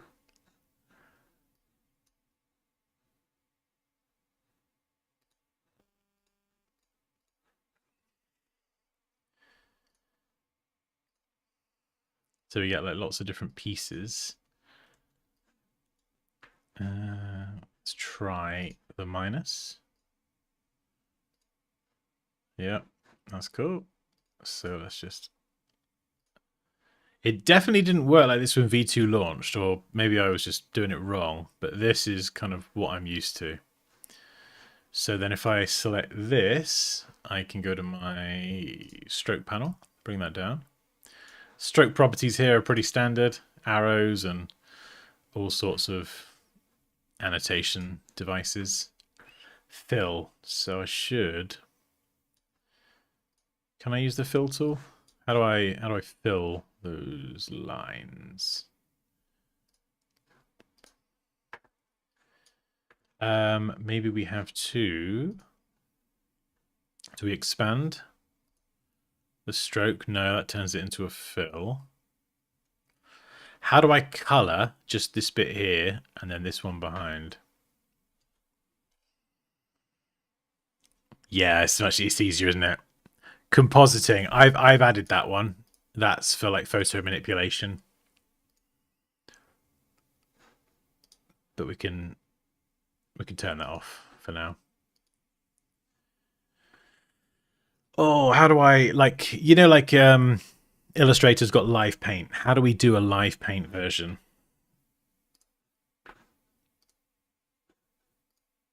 Oh my goodness, 290 people. Well, if we've got any first timers here or new people, thank you so much for joining the stream. This is a record. I've never had that many. Goodness me. You can use the shape builder to make them separate pieces. Yeah, so what I would do in Illustrator is I would just shape builder... hang on. Create a new shape from selected area. So do I click?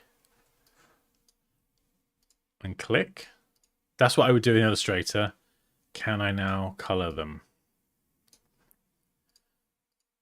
No. How do I...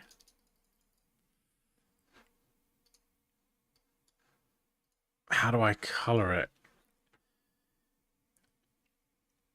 Is your color set to white? Let's pick a color, like pick a red. Oh, hang on. Sort of. Oh, hang on.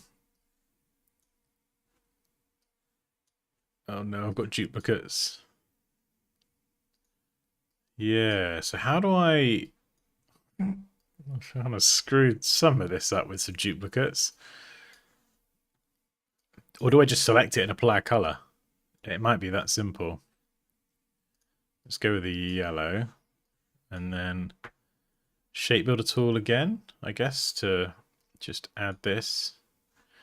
And minus that. And then add this.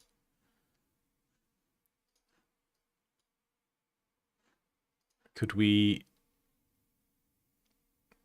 How do we combine these two pieces here?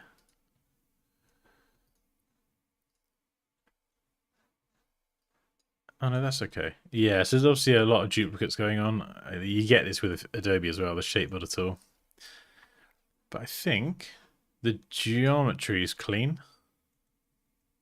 for the most part. So then we can get rid of the...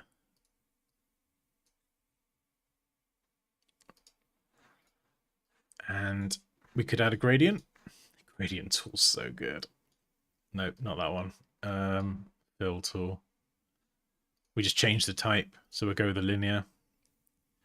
Look at this, it's just so smooth.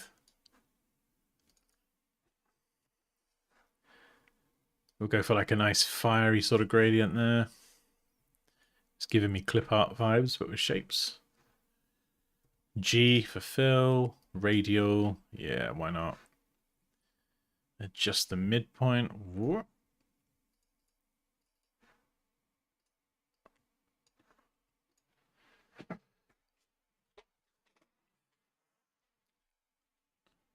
I'm a Photoshop, Illustrator. I use it all the Adobe stuff. I've been Adobe for like 20 years. InDesign as well, but not so much. No, Illustrator is... Photoshop's updated their gradient tool, and it's very similar to this. Very nice. Illustrator still hasn't. It's... Oh, Affinity V2 on iPad is excellent. Does your Canva Pro account? I don't know. I've not got Canva.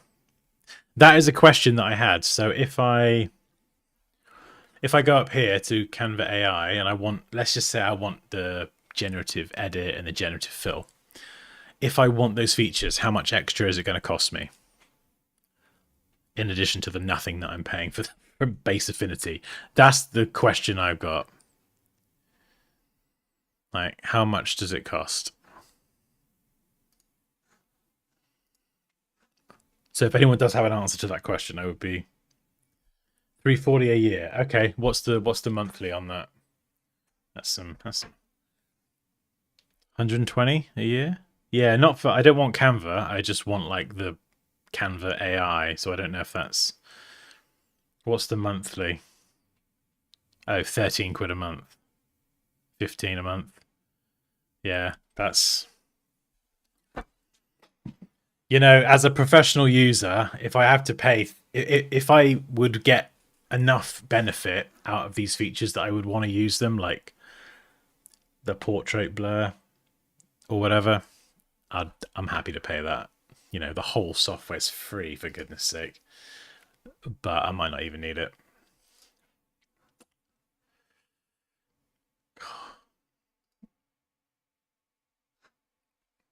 Oh, man. £28 a month if you do yearly. Oh, you get both. Right, so you get Canva whether you want it or not.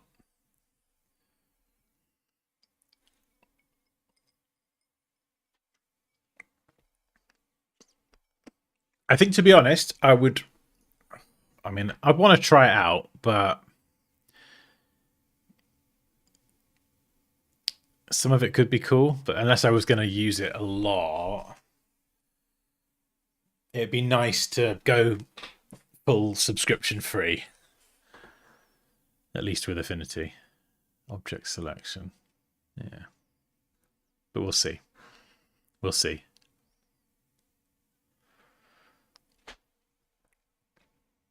That's a very good question, West. Yeah. I wonder what Adobe's response will be to this. I know.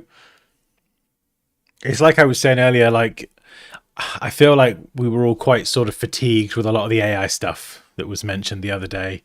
And we didn't really feel like it was for us as sort of, you know, professional designers or people sort of studying that medium. And I was just in my head, I was thinking, please, Affinity, just come out pro designer and just kick some ass. And they flipping did. They smashed it.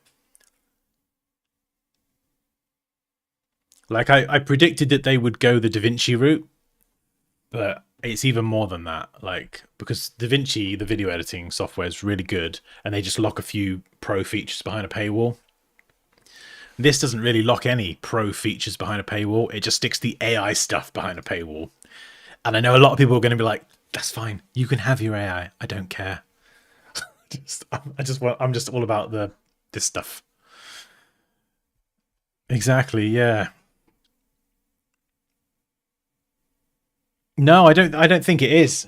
I don't think it is. It's, you know, the AI stuff is very separate. The subscription to that is separate. I think a lot of people aren't going to bother with this. And then we get a free design tool. I couldn't have asked any more.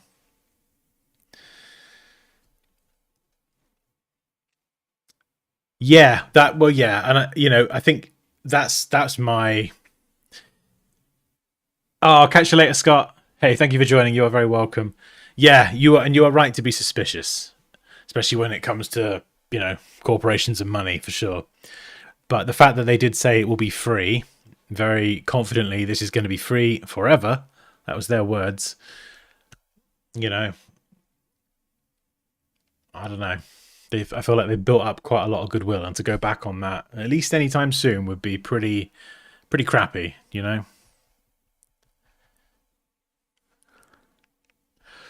Yeah, so these, by the way, anyone who hasn't watched the 23-minute video, I would highly recommend it. It was a really good demo. These are like the studios, so the different workspaces, effectively. So you can kind of turn some on and off depending on what you do. So typography. Oh, this is cool, yeah. So this feels very InDesign now. A lot more type-related stuff, but you can just make a custom one. So I'm probably going to make a Dansky one with the features that I want to use.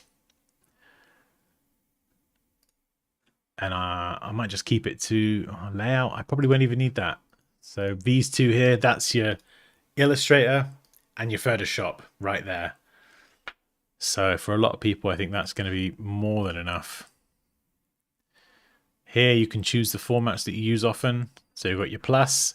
I love these toggle switches. Love them. PSD, yeah, I'm going to use that. As your Canva. Actually, that's interesting. So hang on, is there like a Canva workflow? Could you start something on Canva and then bring it into Affinity? I'd be surprised if you couldn't. Because Poppy will do some Canva stuff sometimes, and then I'll help refine it. I would love to be able to pick up her file and refine it in Affinity. Yeah. GIF. Nice. Histogram. I ain't ever going to need that. Oh, can I not get rid of that? How do I... Can I customize this sort of stuff, or is it kind of locked? Oh, no, there we go. We just drag it out and we get rid. Nice. Stock. Yeah, how do I... Oh, Pex. Oh, this is amazing. Right, so I tick the box. So I search for hot dog. I love the fact that Pexels is straight inside Affinity. That, oh my god, yes! This is so good! Right. Oh crap, what have I done? How do I... Oh, what have I done? Flipping out, broke the UI! What the flipping heck have you done, Dan? How did I do that? Oh, is that if I open up brushes, it does that to give me more space? Yeah, because I want to customize some of this history. I don't care about that. Stock that. That, I reckon, would be quite useful. So I'm going to put that there. Transform. Yeah, that's going to be useful. Navigator. Don't really care about that. So the transform panel, that's now just at the bottom. I've got more space for layers. What about color? Oh no, we don't want to do that, Dan. We want that.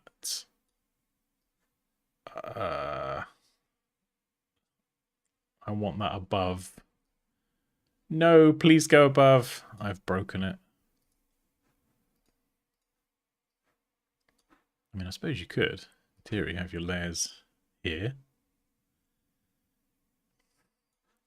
How do I reset it? How do I admit that I screwed it up and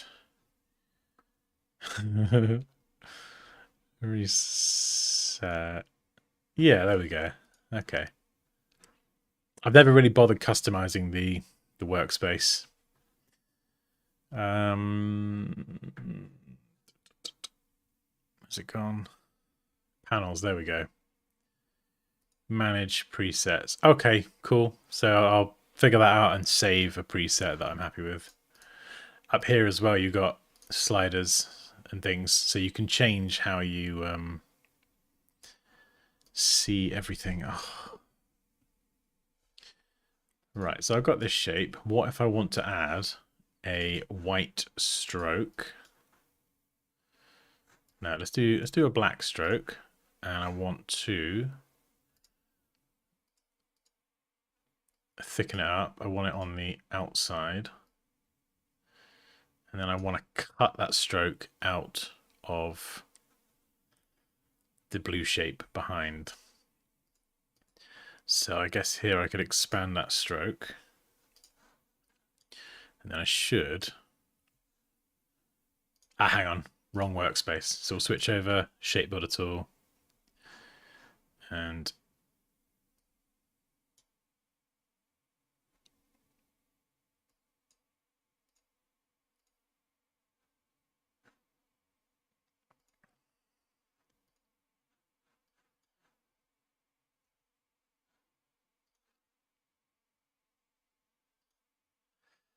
I'm trying to knock out that middle bit, but it's not doing it.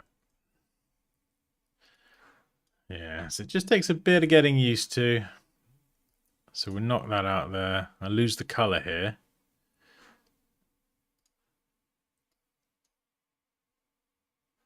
I don't know why it's got those two separate pieces.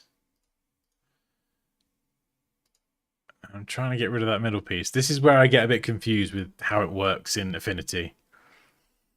Oh, it's already curves, isn't it? Yeah, it's already curves. This is where I get a little bit confused with this Shape Builder tool, because it's got these two parts here, and I can't seem to combine them into a single. Oh, there we go. I guess it. Oh, there we go. It just. Hang on. Is it making additional shapes? Oh, sorry, I'm being an idiot. This is creating a new shape, so this is the one I want.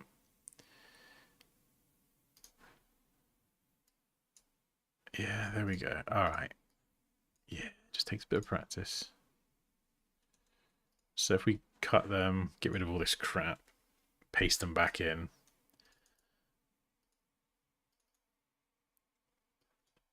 Outline mode.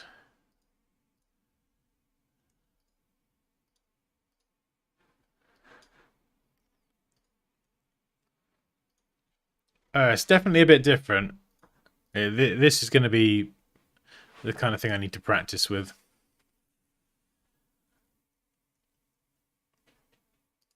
Because I don't know... Oh, hang on. Yeah, it's part of that shape, isn't it? So let's...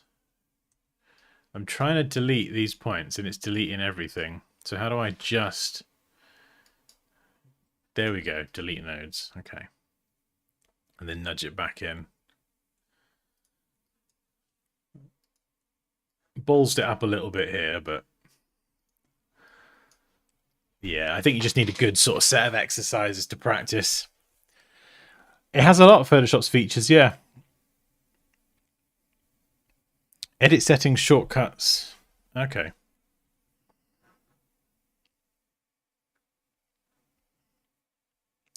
Yeah, the Boolean stuff up here is the Pathfinder options. They're pretty good. It's the Shape Builder tool that I need a bit of practice with, I think. Expand appearance, yeah. So you'd select... you can definitely get to it here by right-clicking. So you've got your expand.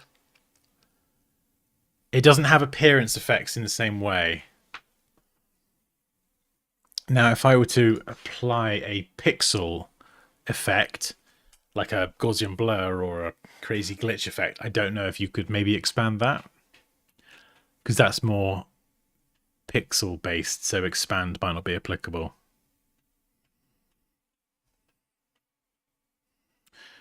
Yeah. Let's...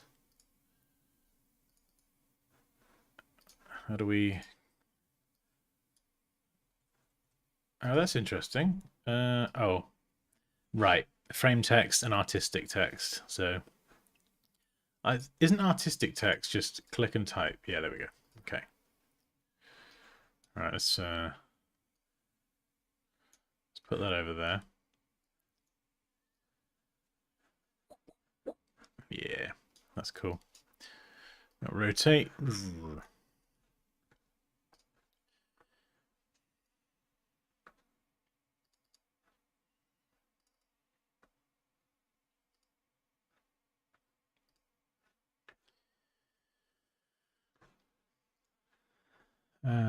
Text, text, text. Oh yeah, it's all at the top, isn't it?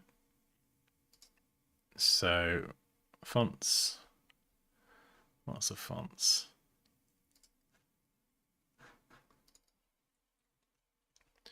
Right, so we've got fonts, we've got font weight, size. That's cool. Can I click and drag or anything?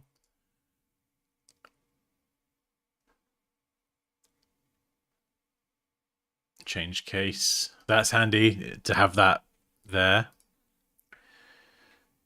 Underline, yeah. Strike through, superscript. I love how it puts all this front and center. It's not buried away in a small panel. Text, color, or you can just access it up here, I think. Someone asked about strokes, so we'll thicken that up. And yes, I can just put it on the outside. That's cool. There you go. Life-changing custom text. What's this? Highlight color. Oh, that's cool. So if you wanted to highlight like a block of text or something in like a yellow, that's really cool. Like a kind of marker highlighter. That's, yeah, I like that actually. That's cool. Alignment. What's this going to be? Your leading. So, hello there. Oops. Yeah. Sexy badger. That's your leading.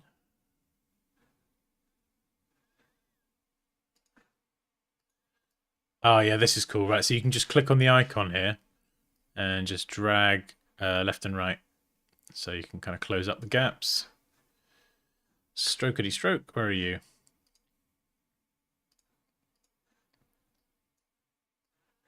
Oh, that was weird. Cool. Yeah, bullets, numbered list, like that. Typography, what's that? It's opening up something down there. Oh, goodness. How do I get rid of that?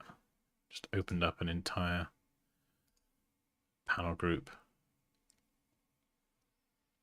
And I've lost my transform panel. Reset. There's going to be a lot of that.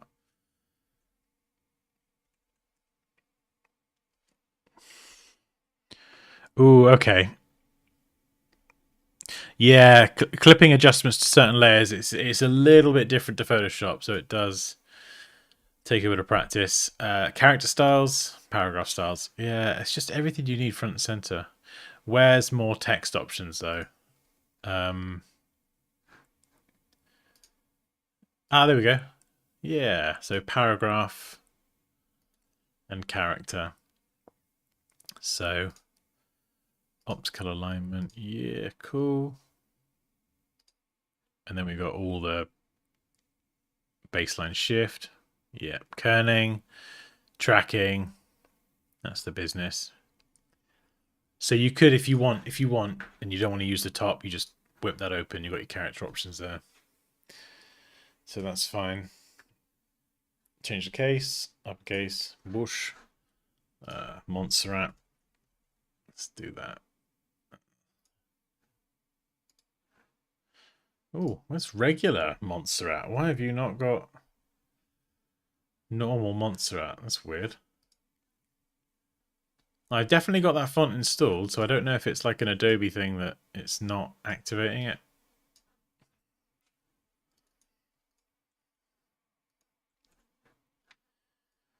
Yeah. Escape gets you off whatever tool you're on. No, it doesn't. That's a lie. Forget that.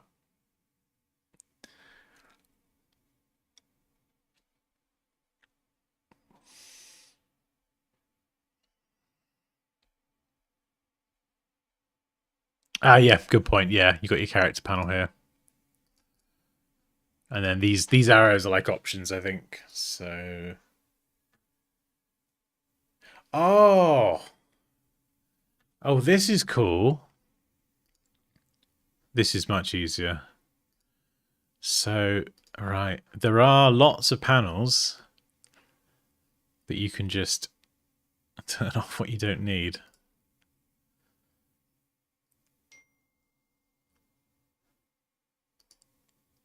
This is cool. Links.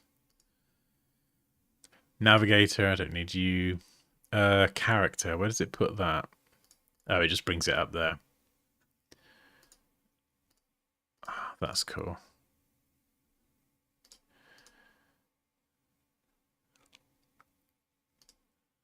Text styles, I love this. Symbols, that's a good one. And it just brings it up. Okay.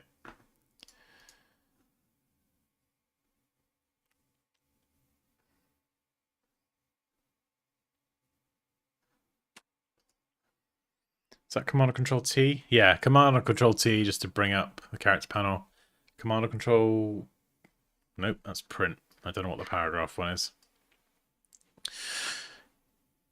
Yeah, the export button is so good. It's crazy. You just select it. Export PNG. Hello there, you sexy badger. I don't know why it's got these weird symbols in between. Yeah. It's just what you want, isn't it?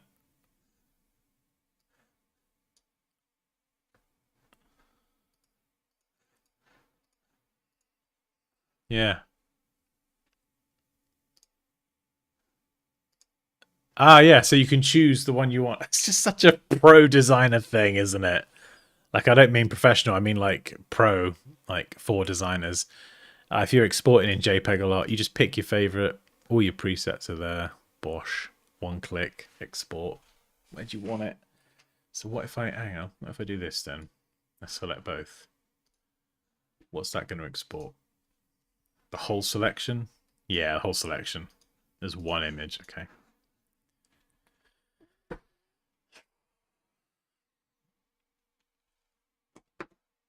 Oh, man.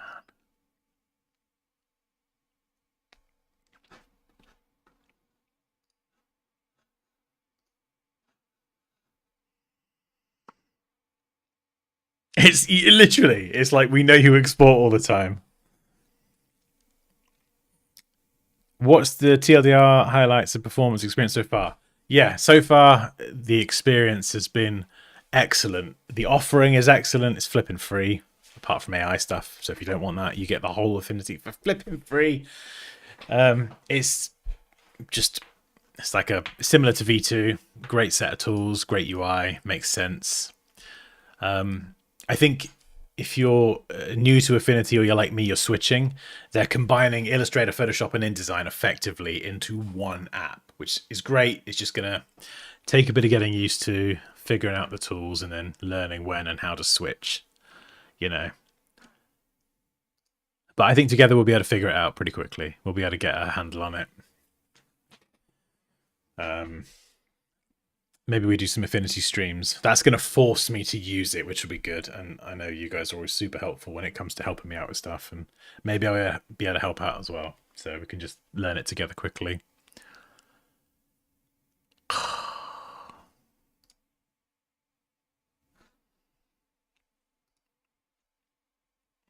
Oh, yeah, I like that. You can just go down, get a live preview. Recent used favorites. I need to use that more. I need to favorite my fonts. So a little heart. I should be using that feature. I don't know why I don't. I think Adobe's got that as well. It'd make my life easier. Select a shape and press enter. Ooh, okay.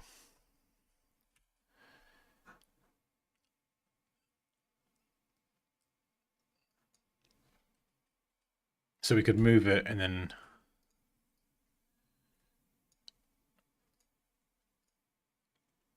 Oh, how do you... Oh, there you go. Slightly different. So when you want to drag and duplicate, it's Command or Control not Alt or Option and Shift to duplicate. And then instead of Command or Control D to repeat, it's Command or Control J. Because Command or Control J is duplicate layer. Command or Control D doesn't seem to do anything. So it's just a few little differences there. Anyway, let's have a play with some of these effects. How do you get the effects? Are these ones? Filter brush. No, that wasn't it, was it? Where's all the glitch and stuff?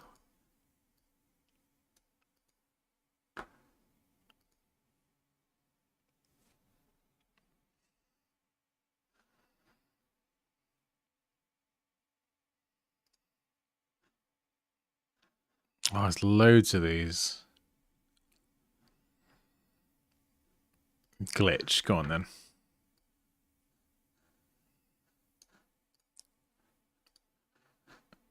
Let's undo that.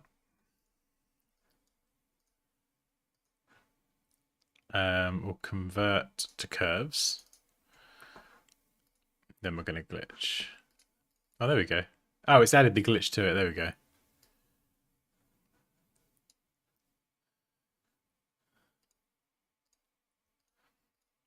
So let's add Gaussian blur. Let's just add that.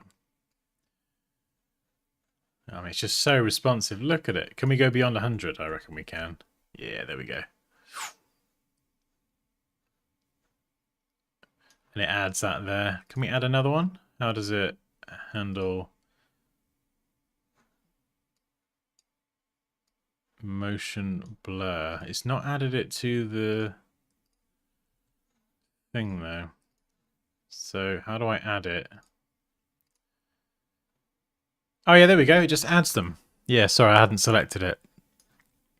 So all these effects will just stack. And you can click on them to open them up. Or I guess right click and hide.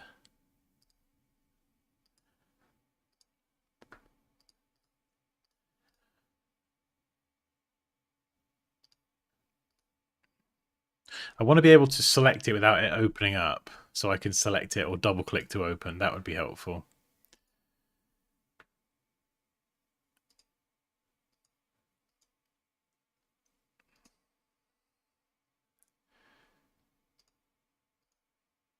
Yeah, it's a little bit confusing trying to figure this out.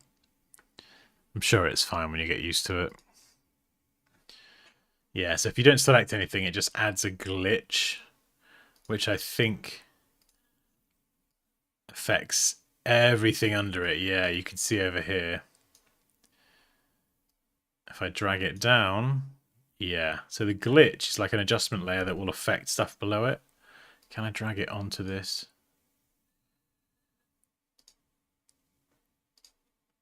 Yeah, I can. This will be easier if I need to give myself more layer space. I need to open that panel up more. It's hard being squished in such a tiny thing. So I need to customize that UI a bit.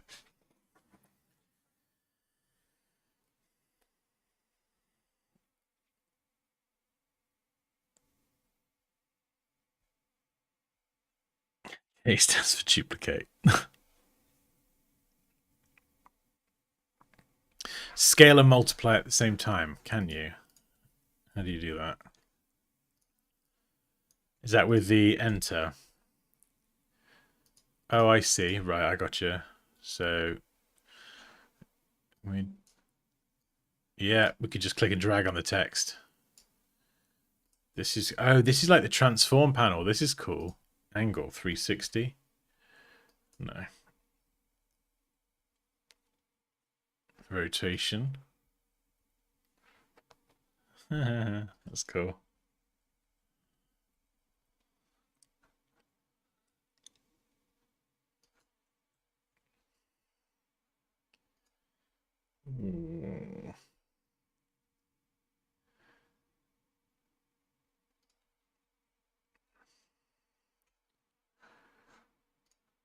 Is that... Yeah, it makes lots of shapes. Can we change the blending mode? Here we go.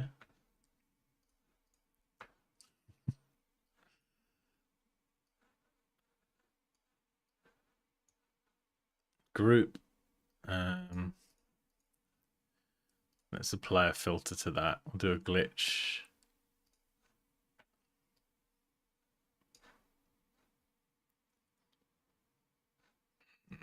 Let's delete that. Let's type sausages.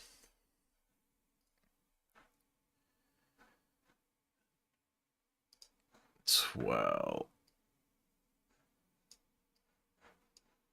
Oh, hang on.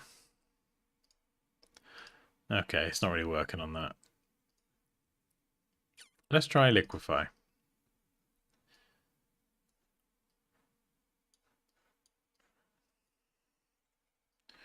Whoa.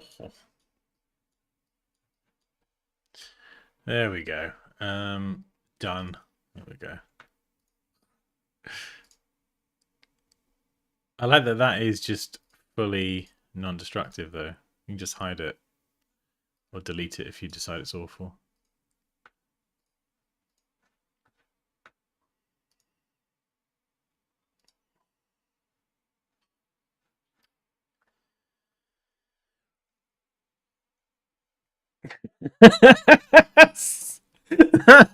Someone asked, what's the Affinity business model? And someone replied, fucking Adobe. That's funny.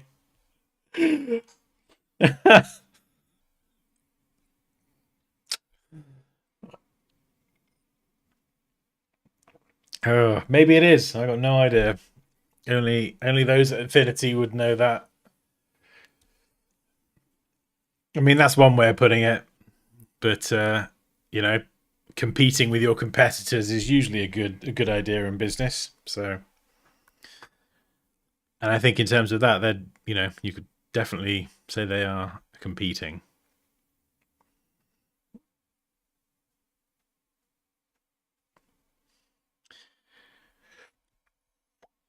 We haven't quite got there yet. AI similar to Photoshop. Does it work here? That's the AI stuff, which is a paid thing. I'm sure I will get to that to try it out, but I haven't quite got there yet. I think just going through and just adding stuff. Maybe we could, oh, I don't know. It might take a while. It'd be fun to play around with these tools, but then build out little exercises as I do it. And then that could be something other people could work through. Almost like they would build out a worksheet by doing it, you know? And then people can open the worksheet up in Affinity and just have a go at replicating this.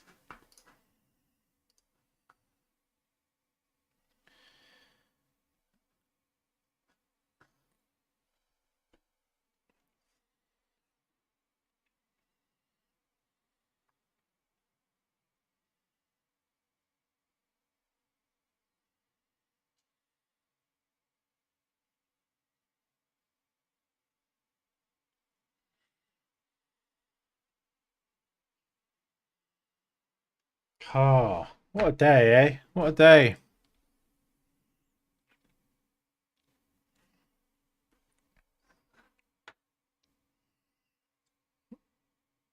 I have a square around my text outline, wondering how to hide it.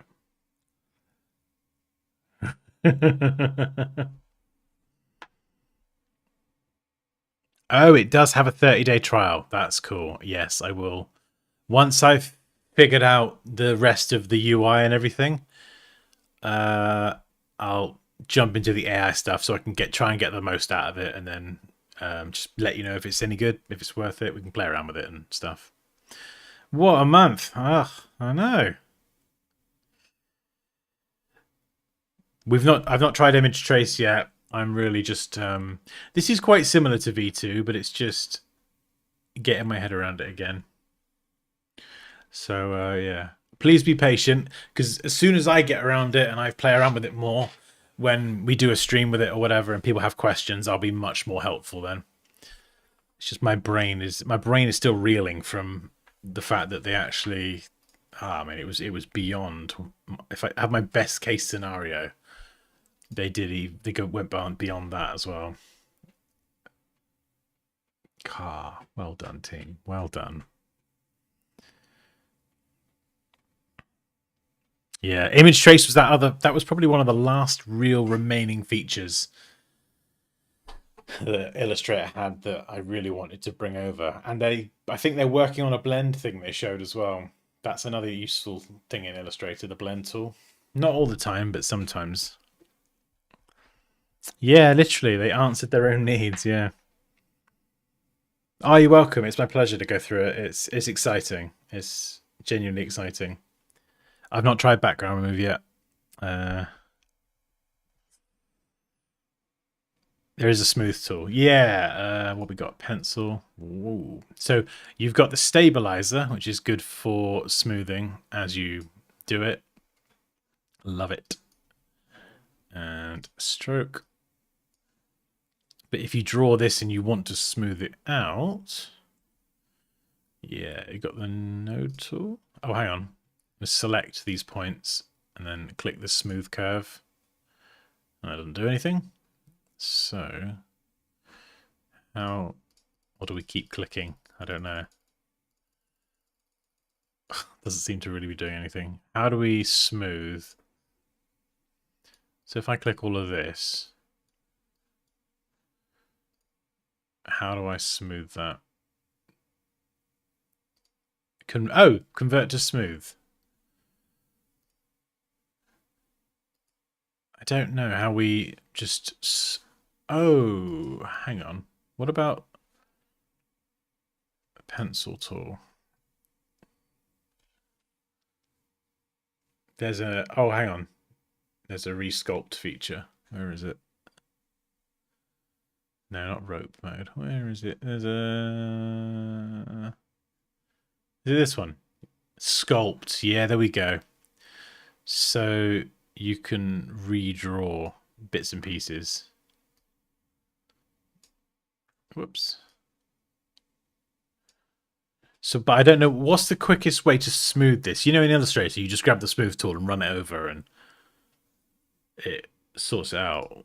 How do I just smooth this bit here, these kinks? I want to just smooth it. I don't want to screw around. How do I do that? Smooth curve. It's not quite doing what I want. Simplify. Okay. Direct me. Where are we going? I just want to smooth it. In Illustrator, it's really easy to do. Yeah, so we've got this one. We've got resculpt. Curve fitting smoothness. So, but what if I don't want to resculpt? Oh, that's pretty good. What if I bring that down?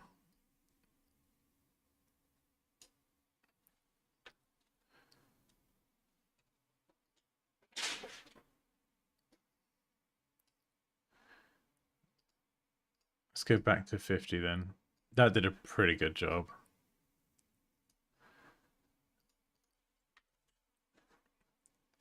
So we're gonna rubber band it, pull it around.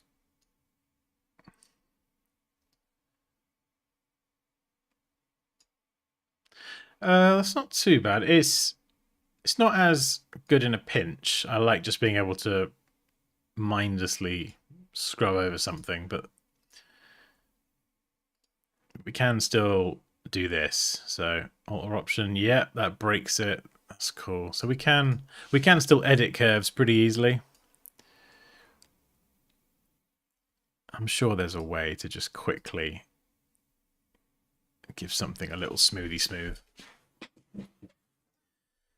Where can I learn how to use Affinity? That's a great question, Stephen. I think we're all kind of in that boat now.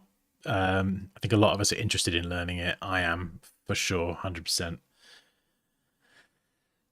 Not just for me, just so I can teach it as well, because it's free. and that's amazing.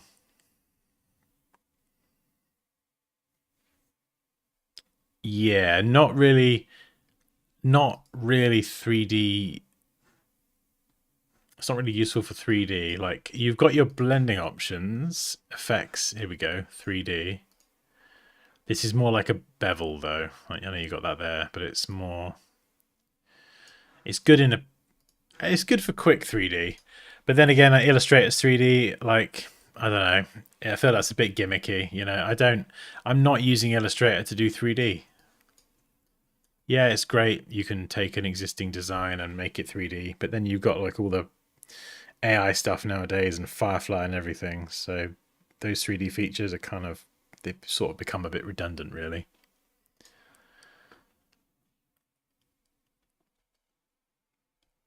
Yeah, one thing I've found actually, and Raquel's been very helpful, kind of showing me how to do certain things in Affinity that I'm not familiar with.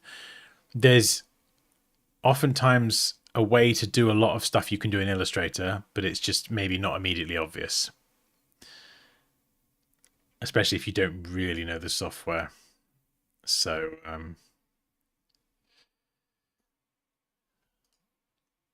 maybe there's a quick way to just smooth something.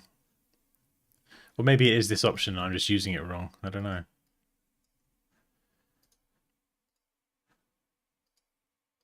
Because this is doing something. It is smoothing it, but it's just clicking this icon repeatedly. But it's not really making it better. It's sort of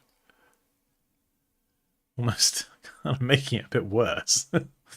So, I don't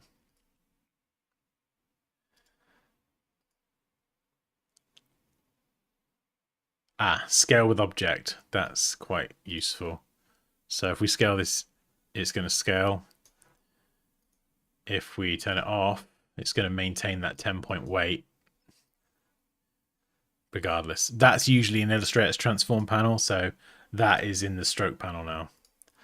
Which, yeah, does make sense. Curves. Scaling of curves. So if we make a box, we've got the corner tool here. So we can adjust the radius. Can we do one individually? I think we convert to curves and then we can do that. How do we do just one corner?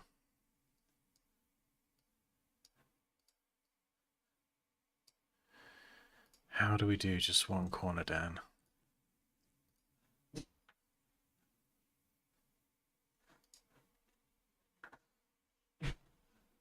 Oh, I sense family and children are home.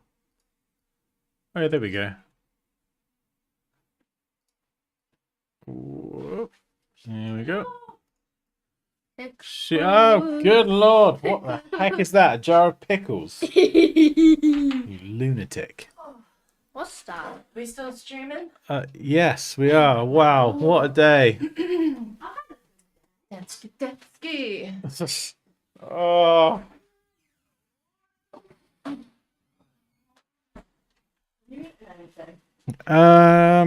Officially no. Unofficially maybe.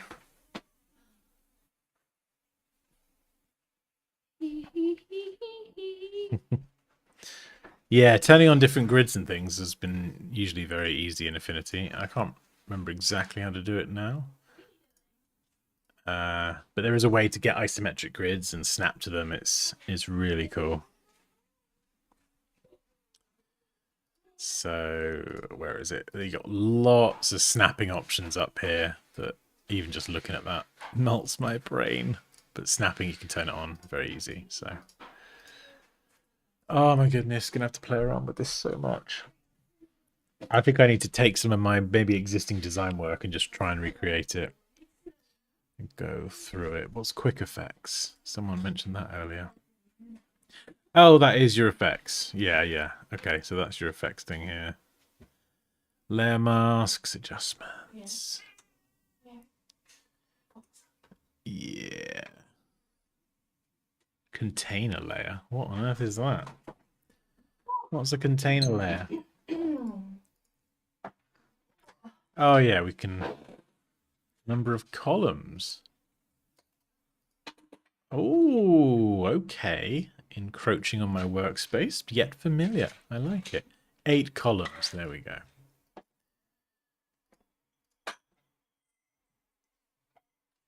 Yeah, I mean, wow. Look at this. There's so many.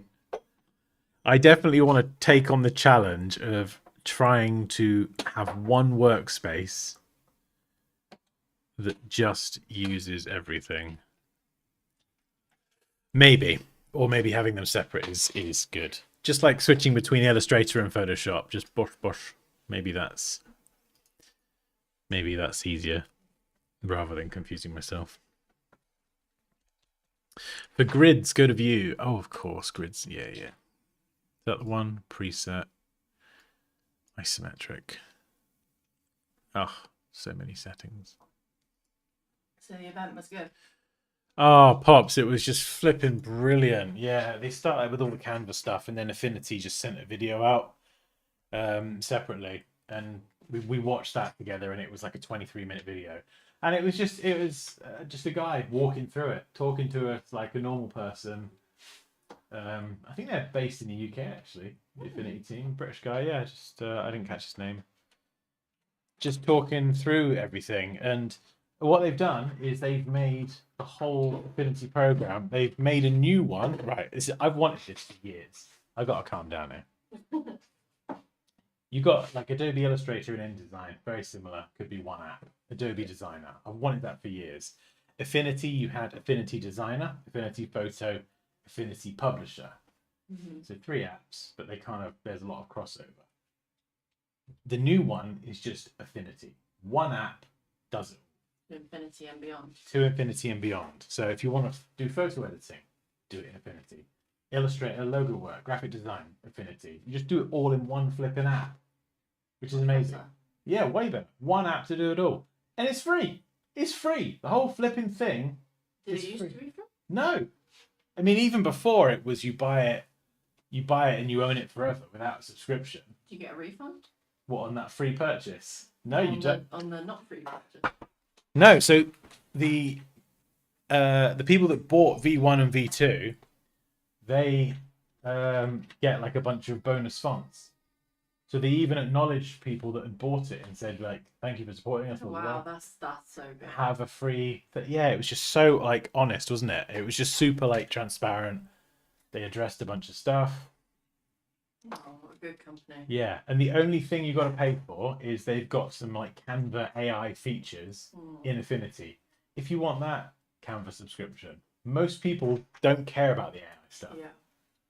So they've not even locked part of the design tool behind a paywall. They've just given you the whole design tool apart from the AI stuff for free. And they said for free forever. Wow. I know. Flipping mind blown. Mind blown. Yeah, they've definitely after the last couple of days of AI, I think the consensus is everyone's quite excited in the chat. Oh, you're welcome, George. You are very welcome. Oh yeah, it's definitely upset the apple cart, hasn't it? They're based in Nottingham. Okay, cool.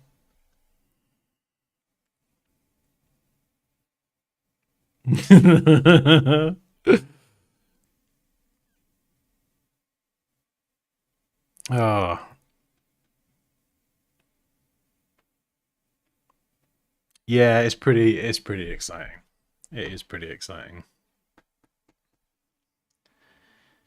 Because it's good as well. It's just a good tool. It's got a lot of the features that were sort of, quote unquote missing that made it difficult. I mean, I still teach Adobe because I've been Adobe for years, but I now feel compelled to learn and potentially teach this because it's just one app.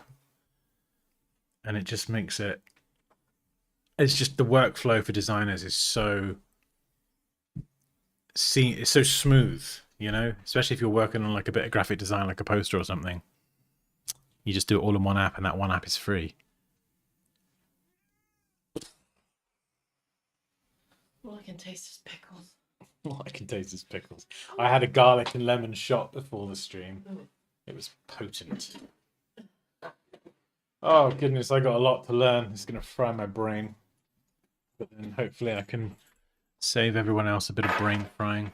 Yeah, so here's a quick look at the snapping and the isometric stuff. So not even snapping to it. Let's get rid of everything first, and then can we snap to it? Why aren't you snapping?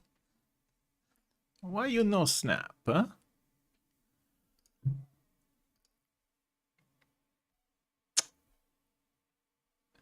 Snap to grid? Is that what I need? Yeah, there we go. Look at that. Boom. So if you do want to do like an isometric, let's do like a isometric letter or something.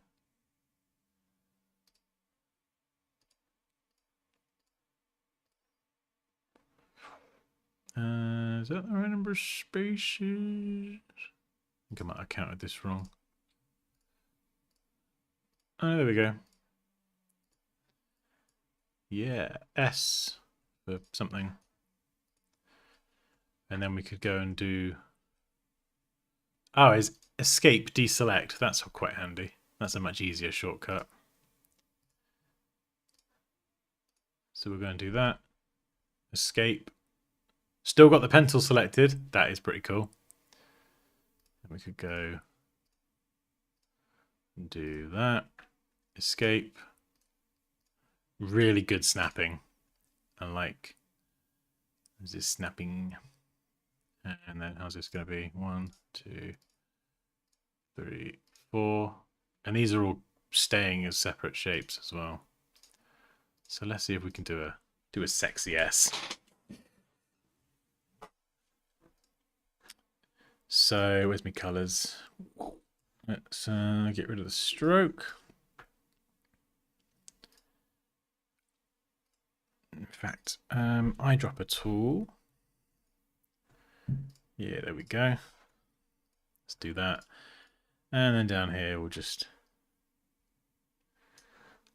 go a bit darker. Eyedropper tool that. Maybe that. On the inside, we'll go even darker. Go away. And maybe that one there. And then we could slap a gradient on top. So hex color. Fill tool. So the fill tool is just the fill tool. Whether you want to have a solid or a gradient, whatever, it's all there. So we'll pick the darker one, paste in that hex code, choose the lighter one. Maybe go a little bit lighter, like this. Oof. There we go. Grid. Yep, same keyboard shortcut. We've got a lovely isometric S with all the different pieces. Oh, lovely. Change the gradient. Here we go. Let's have the light coming from over there. Super simple. And then we could actually just, while we're on a little bit of a roll here, let's just pop that there. And we'll make a... Oh yeah, I've got the snapping on now. It's pretty tasty actually. Send that behind. Adjust the gradient. So maybe even...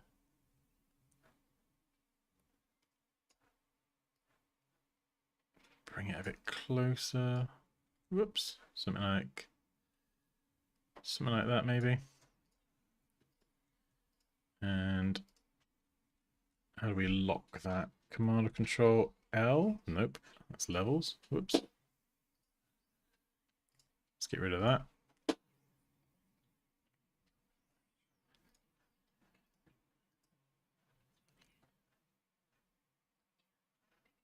We will lock. Ah, there it is. There's the padlock.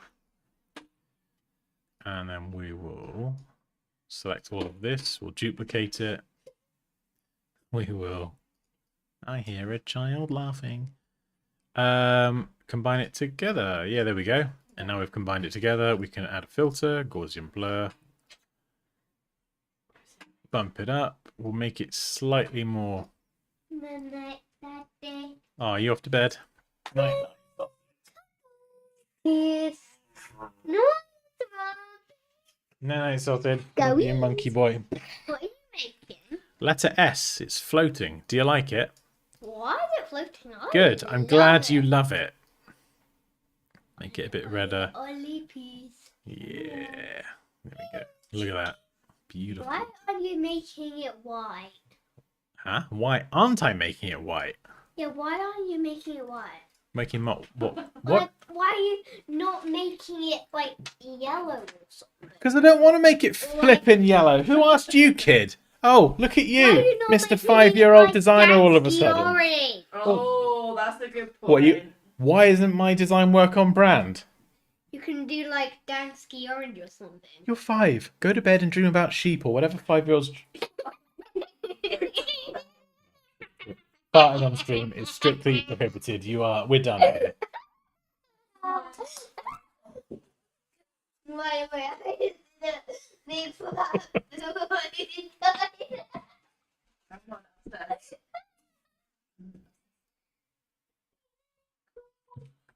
Don't annoy the cat. Oh, God's sake. Right, so rename layer, shadow. Yeah, this is nice. Select that, group it together. Where's my group? Drag it up. Yeah, this is going to take a little bit of getting used to. So metric S. How do we save? ISO. Oh yeah, this is exciting. It makes it so easy to get nice looking results.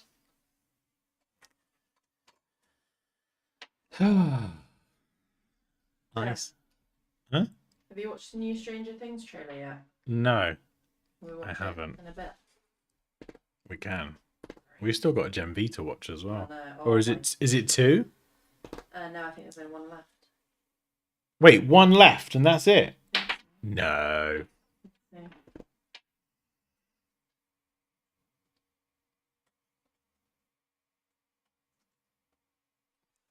Yeah, I think you're probably right, Raquel. I think you're right.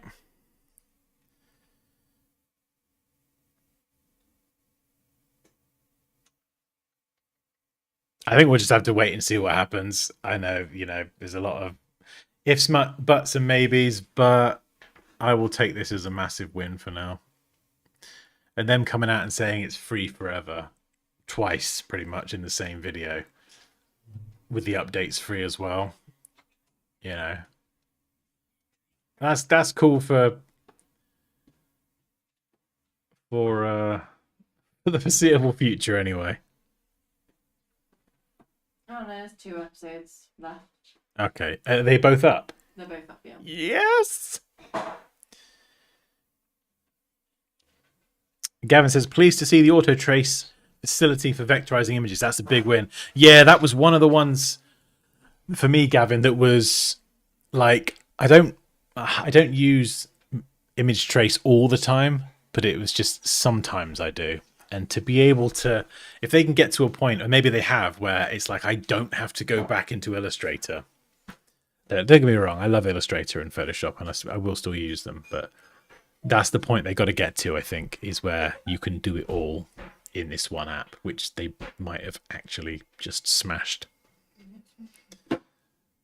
Hey, Elaine. Hey, how's it going? Just watched the announcement and it looks cool. Yes, very, very exciting. Oh, hello, Sammy. How'd you make that 3D shape? With minimal effort. It was actually very easy. Yeah, isometric grid, snapping, but this can be a bit overwhelming. There's 50 million snapping things, but big toggles here. Usually yeah, force pixel alignment. I like that. So you don't get like weird half pixels and stuff. And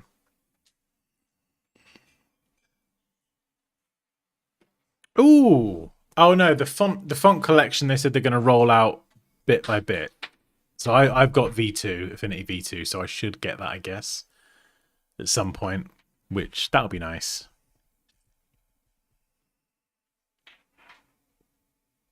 If you edit older docs in the new apps, they advise you that. Or what do they advise you?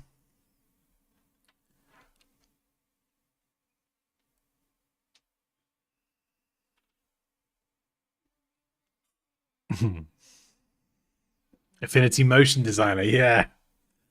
Loving the new hairdo, Dansky. Oh, thank you, Elaine. Wow, we've got like 220 people. There was 290 earlier when we were doing the proper Affinity stuff, but I can't believe there's still 220 listening to me waffle on. That is very. You're all very lovely, very lovely humans.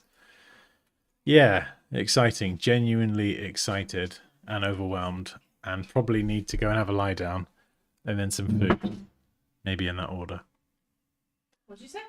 I don't know. A lot of words. I actually genuinely feel overwhelmed and excited. Like, I was really hoping they were going to come and kick ass today. And they kicked even more ass than I thought they would. Oh. And I'm just... And it's just... It's exciting. I got to learn this now. I got to learn it. I got to learn it, and I feel like I got to teach it as well. It's flipping free. Oh...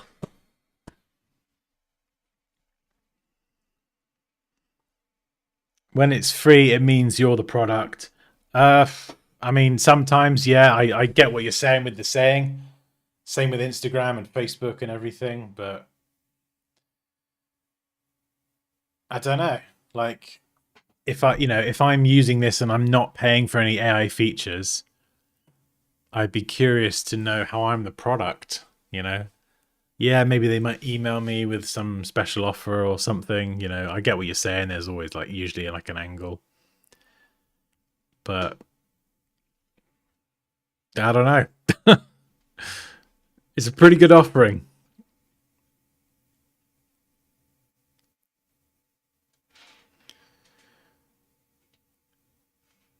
Oh, hey, Dylan. Yeah, so they, in the video...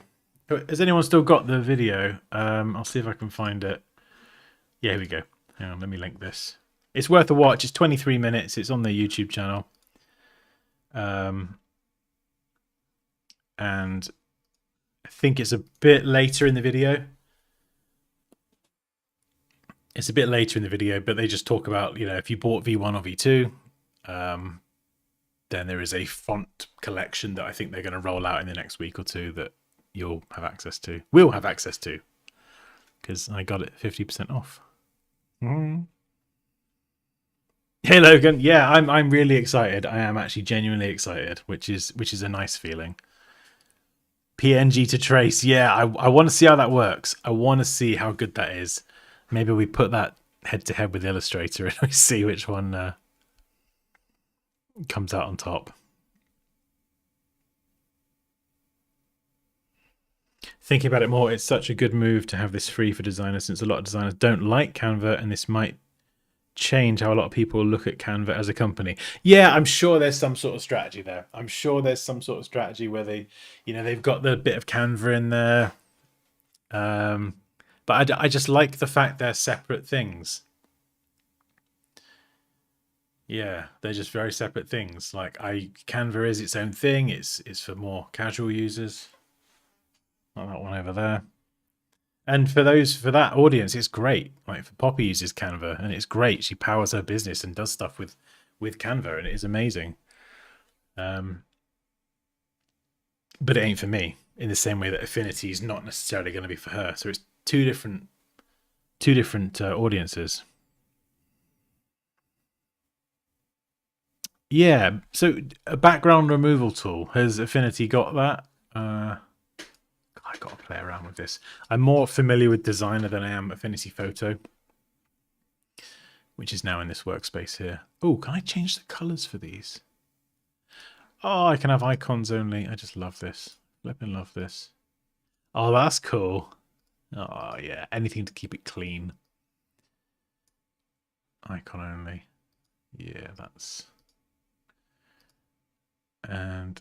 rich tooltips. I'll keep them on for now, actually, because I am still learning, so that is good. Oh, I can change the... I can change the colors. Oh, it's the little things I flipping love this. Just being... Oh, you can even upload your own icons. I can have a Dansky icon. Oh, I flipping love this. It's just silly little things like that. How do I how do I put it back? Oh, there's a cat. There we go.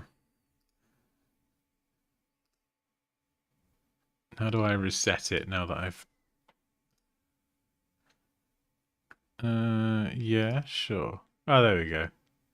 I love that sort of stuff. They had to have a high level of customization because when you're combining... What a challenge, eh? To combine all three in one and still have it manageable and not overload someone's brain.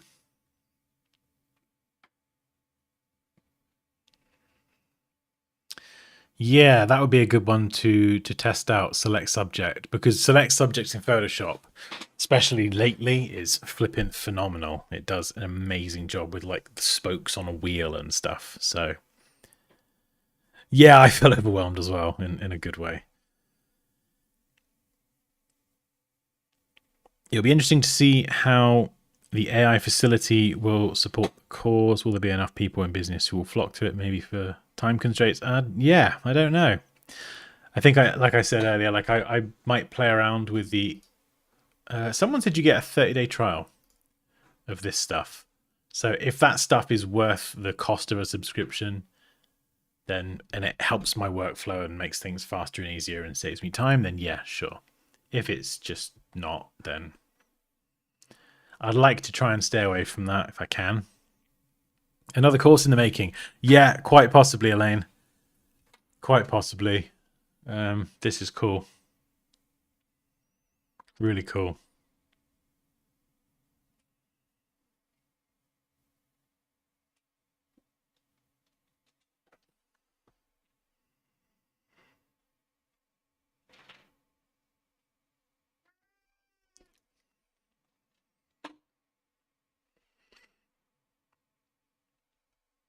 Go to Windows in pixel mode and see if Assets window is available. Oh, sorry, it's someone else.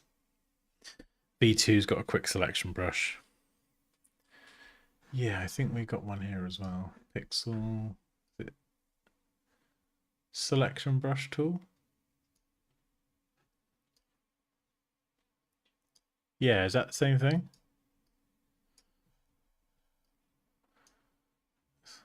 Oh no, it's not, is it? I swear I had more selection brushes earlier. Where's the quick selection brush? Definitely. Oh, hang on, I got to install it. Okay, hang on.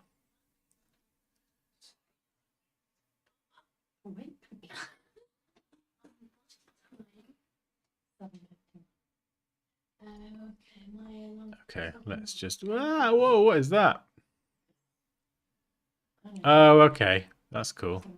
So that's what I wanted, actually. So how do I upgrade? Oh, actually, no, I'll screw around with that later. I just want to see how much it is.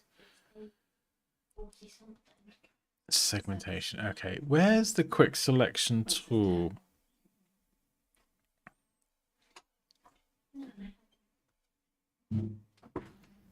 Yeah, how do I... where's the quick selection?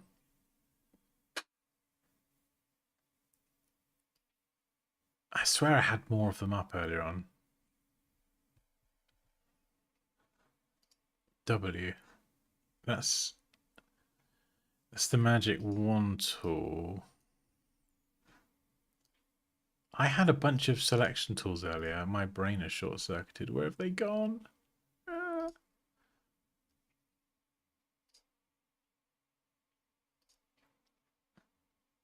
I definitely had more in this menu here.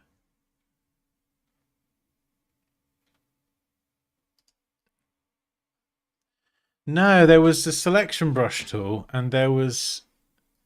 No, there were 5. There were 5 tools. 100%. There was another 2. Because the selection brush, this is Photoshop's got this and I just don't use it at all. I swear there was... No, there was definitely...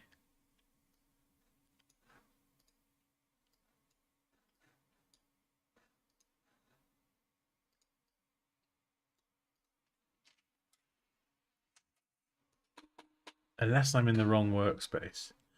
Hang on a second. No, I was in compositing, wasn't I? There we go. That's what I wanted. I haven't gone completely bonkers. Oh, freehand selection. Oh, that's not it. Yeah, like if I wanted to just select the top part here, what would I select?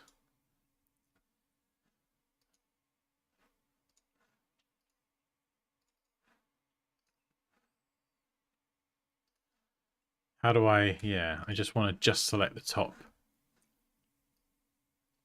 piece.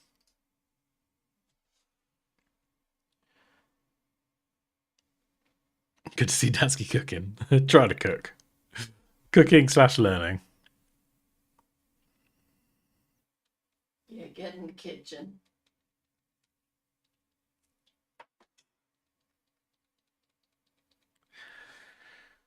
Yeah. What is the equivalent? Let's look up selection. I'm looking basically for the quick selection tool, but I don't know what the equivalent is here. So there is a selection brush tool, but I want to select just the top part here. Maybe I should do this on a photo, actually. Let's just grab a photo. There we go. We've got a photo of my silly face. Let's open that one up. Oh, no, it's chopped me into pieces. I don't know why it's doing that. Opening JPEGs makes it go very, very odd.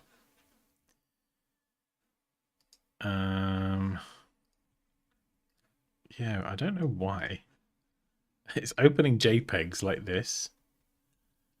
Let's try placing it instead. There we go, that's fine. Very strange. Right, we're in pixel mode. So I want to select the bun or something. Where am I going? Am I using object selection? This just seems to be a clock for some reason.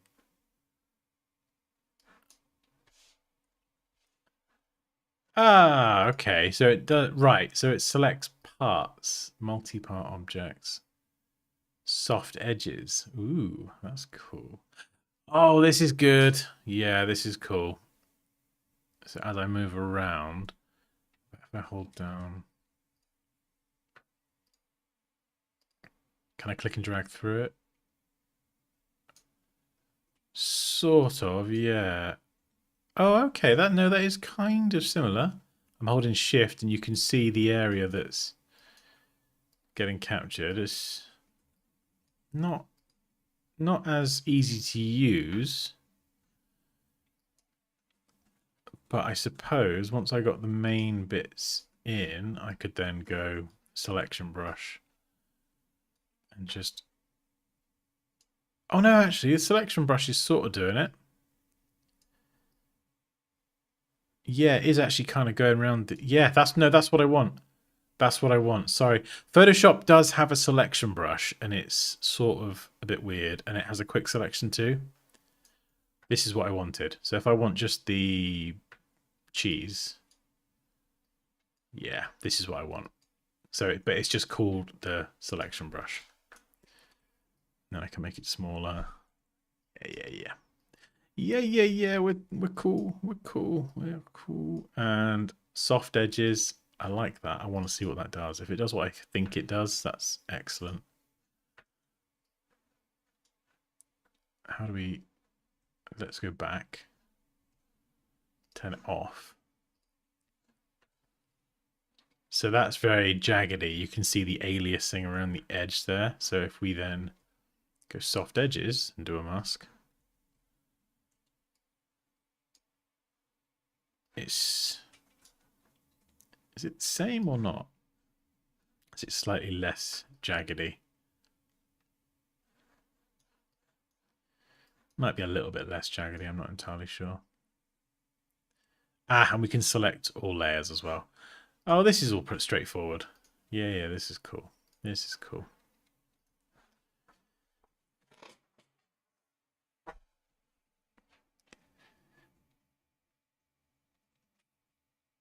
Yes, it can be used without an internet collection, an internet connection. So you don't have to be connected to the internet to use it. The new version does not have a quick selection brush like the one found in Adobe Photoshop.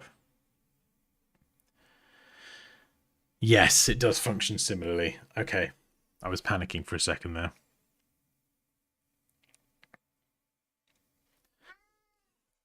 Yeah, this is why I love these streams as well. We can all just figure this out together. Come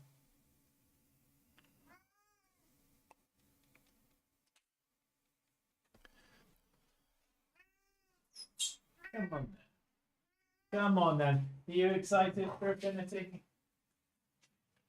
Oh, the fact it's in one app is probably one of the most exciting things. For me personally, I love that. Oh, baby. You have a remove background brush. Where, please? Let's find it now. Where are we going? I need to just like... I feel like you're probably more familiar with Affinity than me, Raquel, so maybe you take control of my computer. Actually, no, that's a terrible idea. Anything could happen. Goodness me. Andrea might suggest that you get up to mischief and all hell will break loose.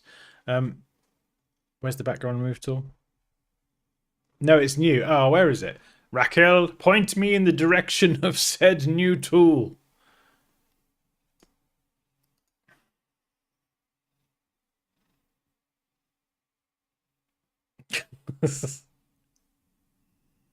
If I log off my Canva account, it closes. Maybe I'm doing something wrong. Oh, okay. Yeah, I don't know. Is that Mac or PC? All tools. Yep, all tools. And oh, so it's not open by default, yeah. So we'll go background. Oh, background eraser. Where is that? Hang on. It's going to be there, isn't it? I see you. Oh, background erase. Is it going to be destructive or will it add a layer mask? Wait, hang on a sec.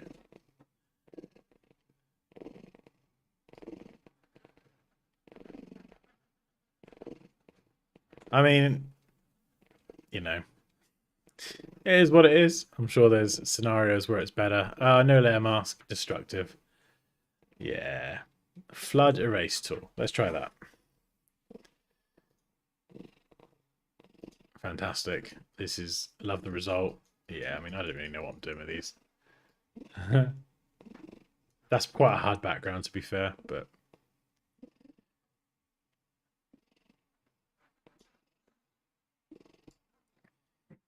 And croppity crop. Yeah. Oh, this is cool. Yeah, I think a lot of it is just figuring it out, you know, and the little nuances of every tool.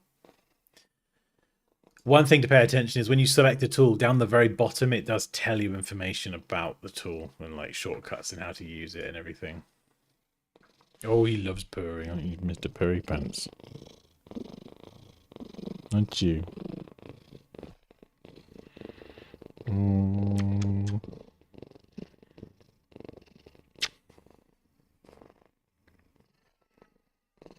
I don't know, yeah. They're obviously making money somehow, but yeah, very, very good so far. Very happy, very impressed.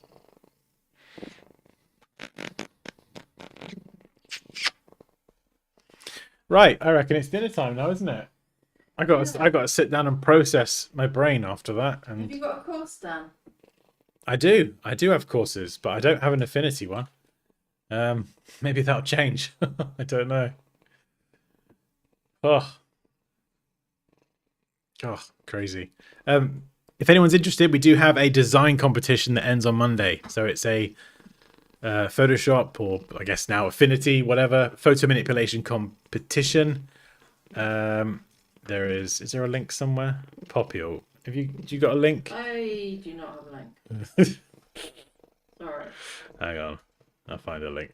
Oh, hang on. Yeah, no, you can find... There's a video on my YouTube channel with information, or you can go to dansky.com. I do have courses on there for Photoshop and Illustrator. But also, if you want to enter the competition and join the Discord, you can do all that from dansky.com on the homepage. And yeah, if you have questions about Affinity or you want to learn Affinity, join the Discord.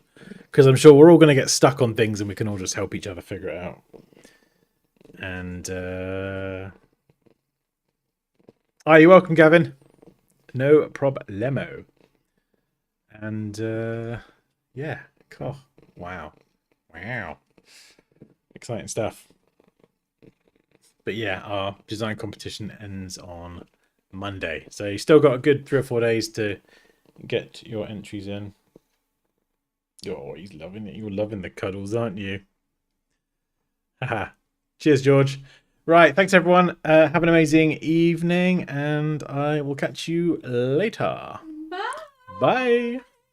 You say bye, Crumble? You're just going to sit there and keep purring and look lovingly into my eyes, aren't you? Oh, this dopey cat. See you later. Bye.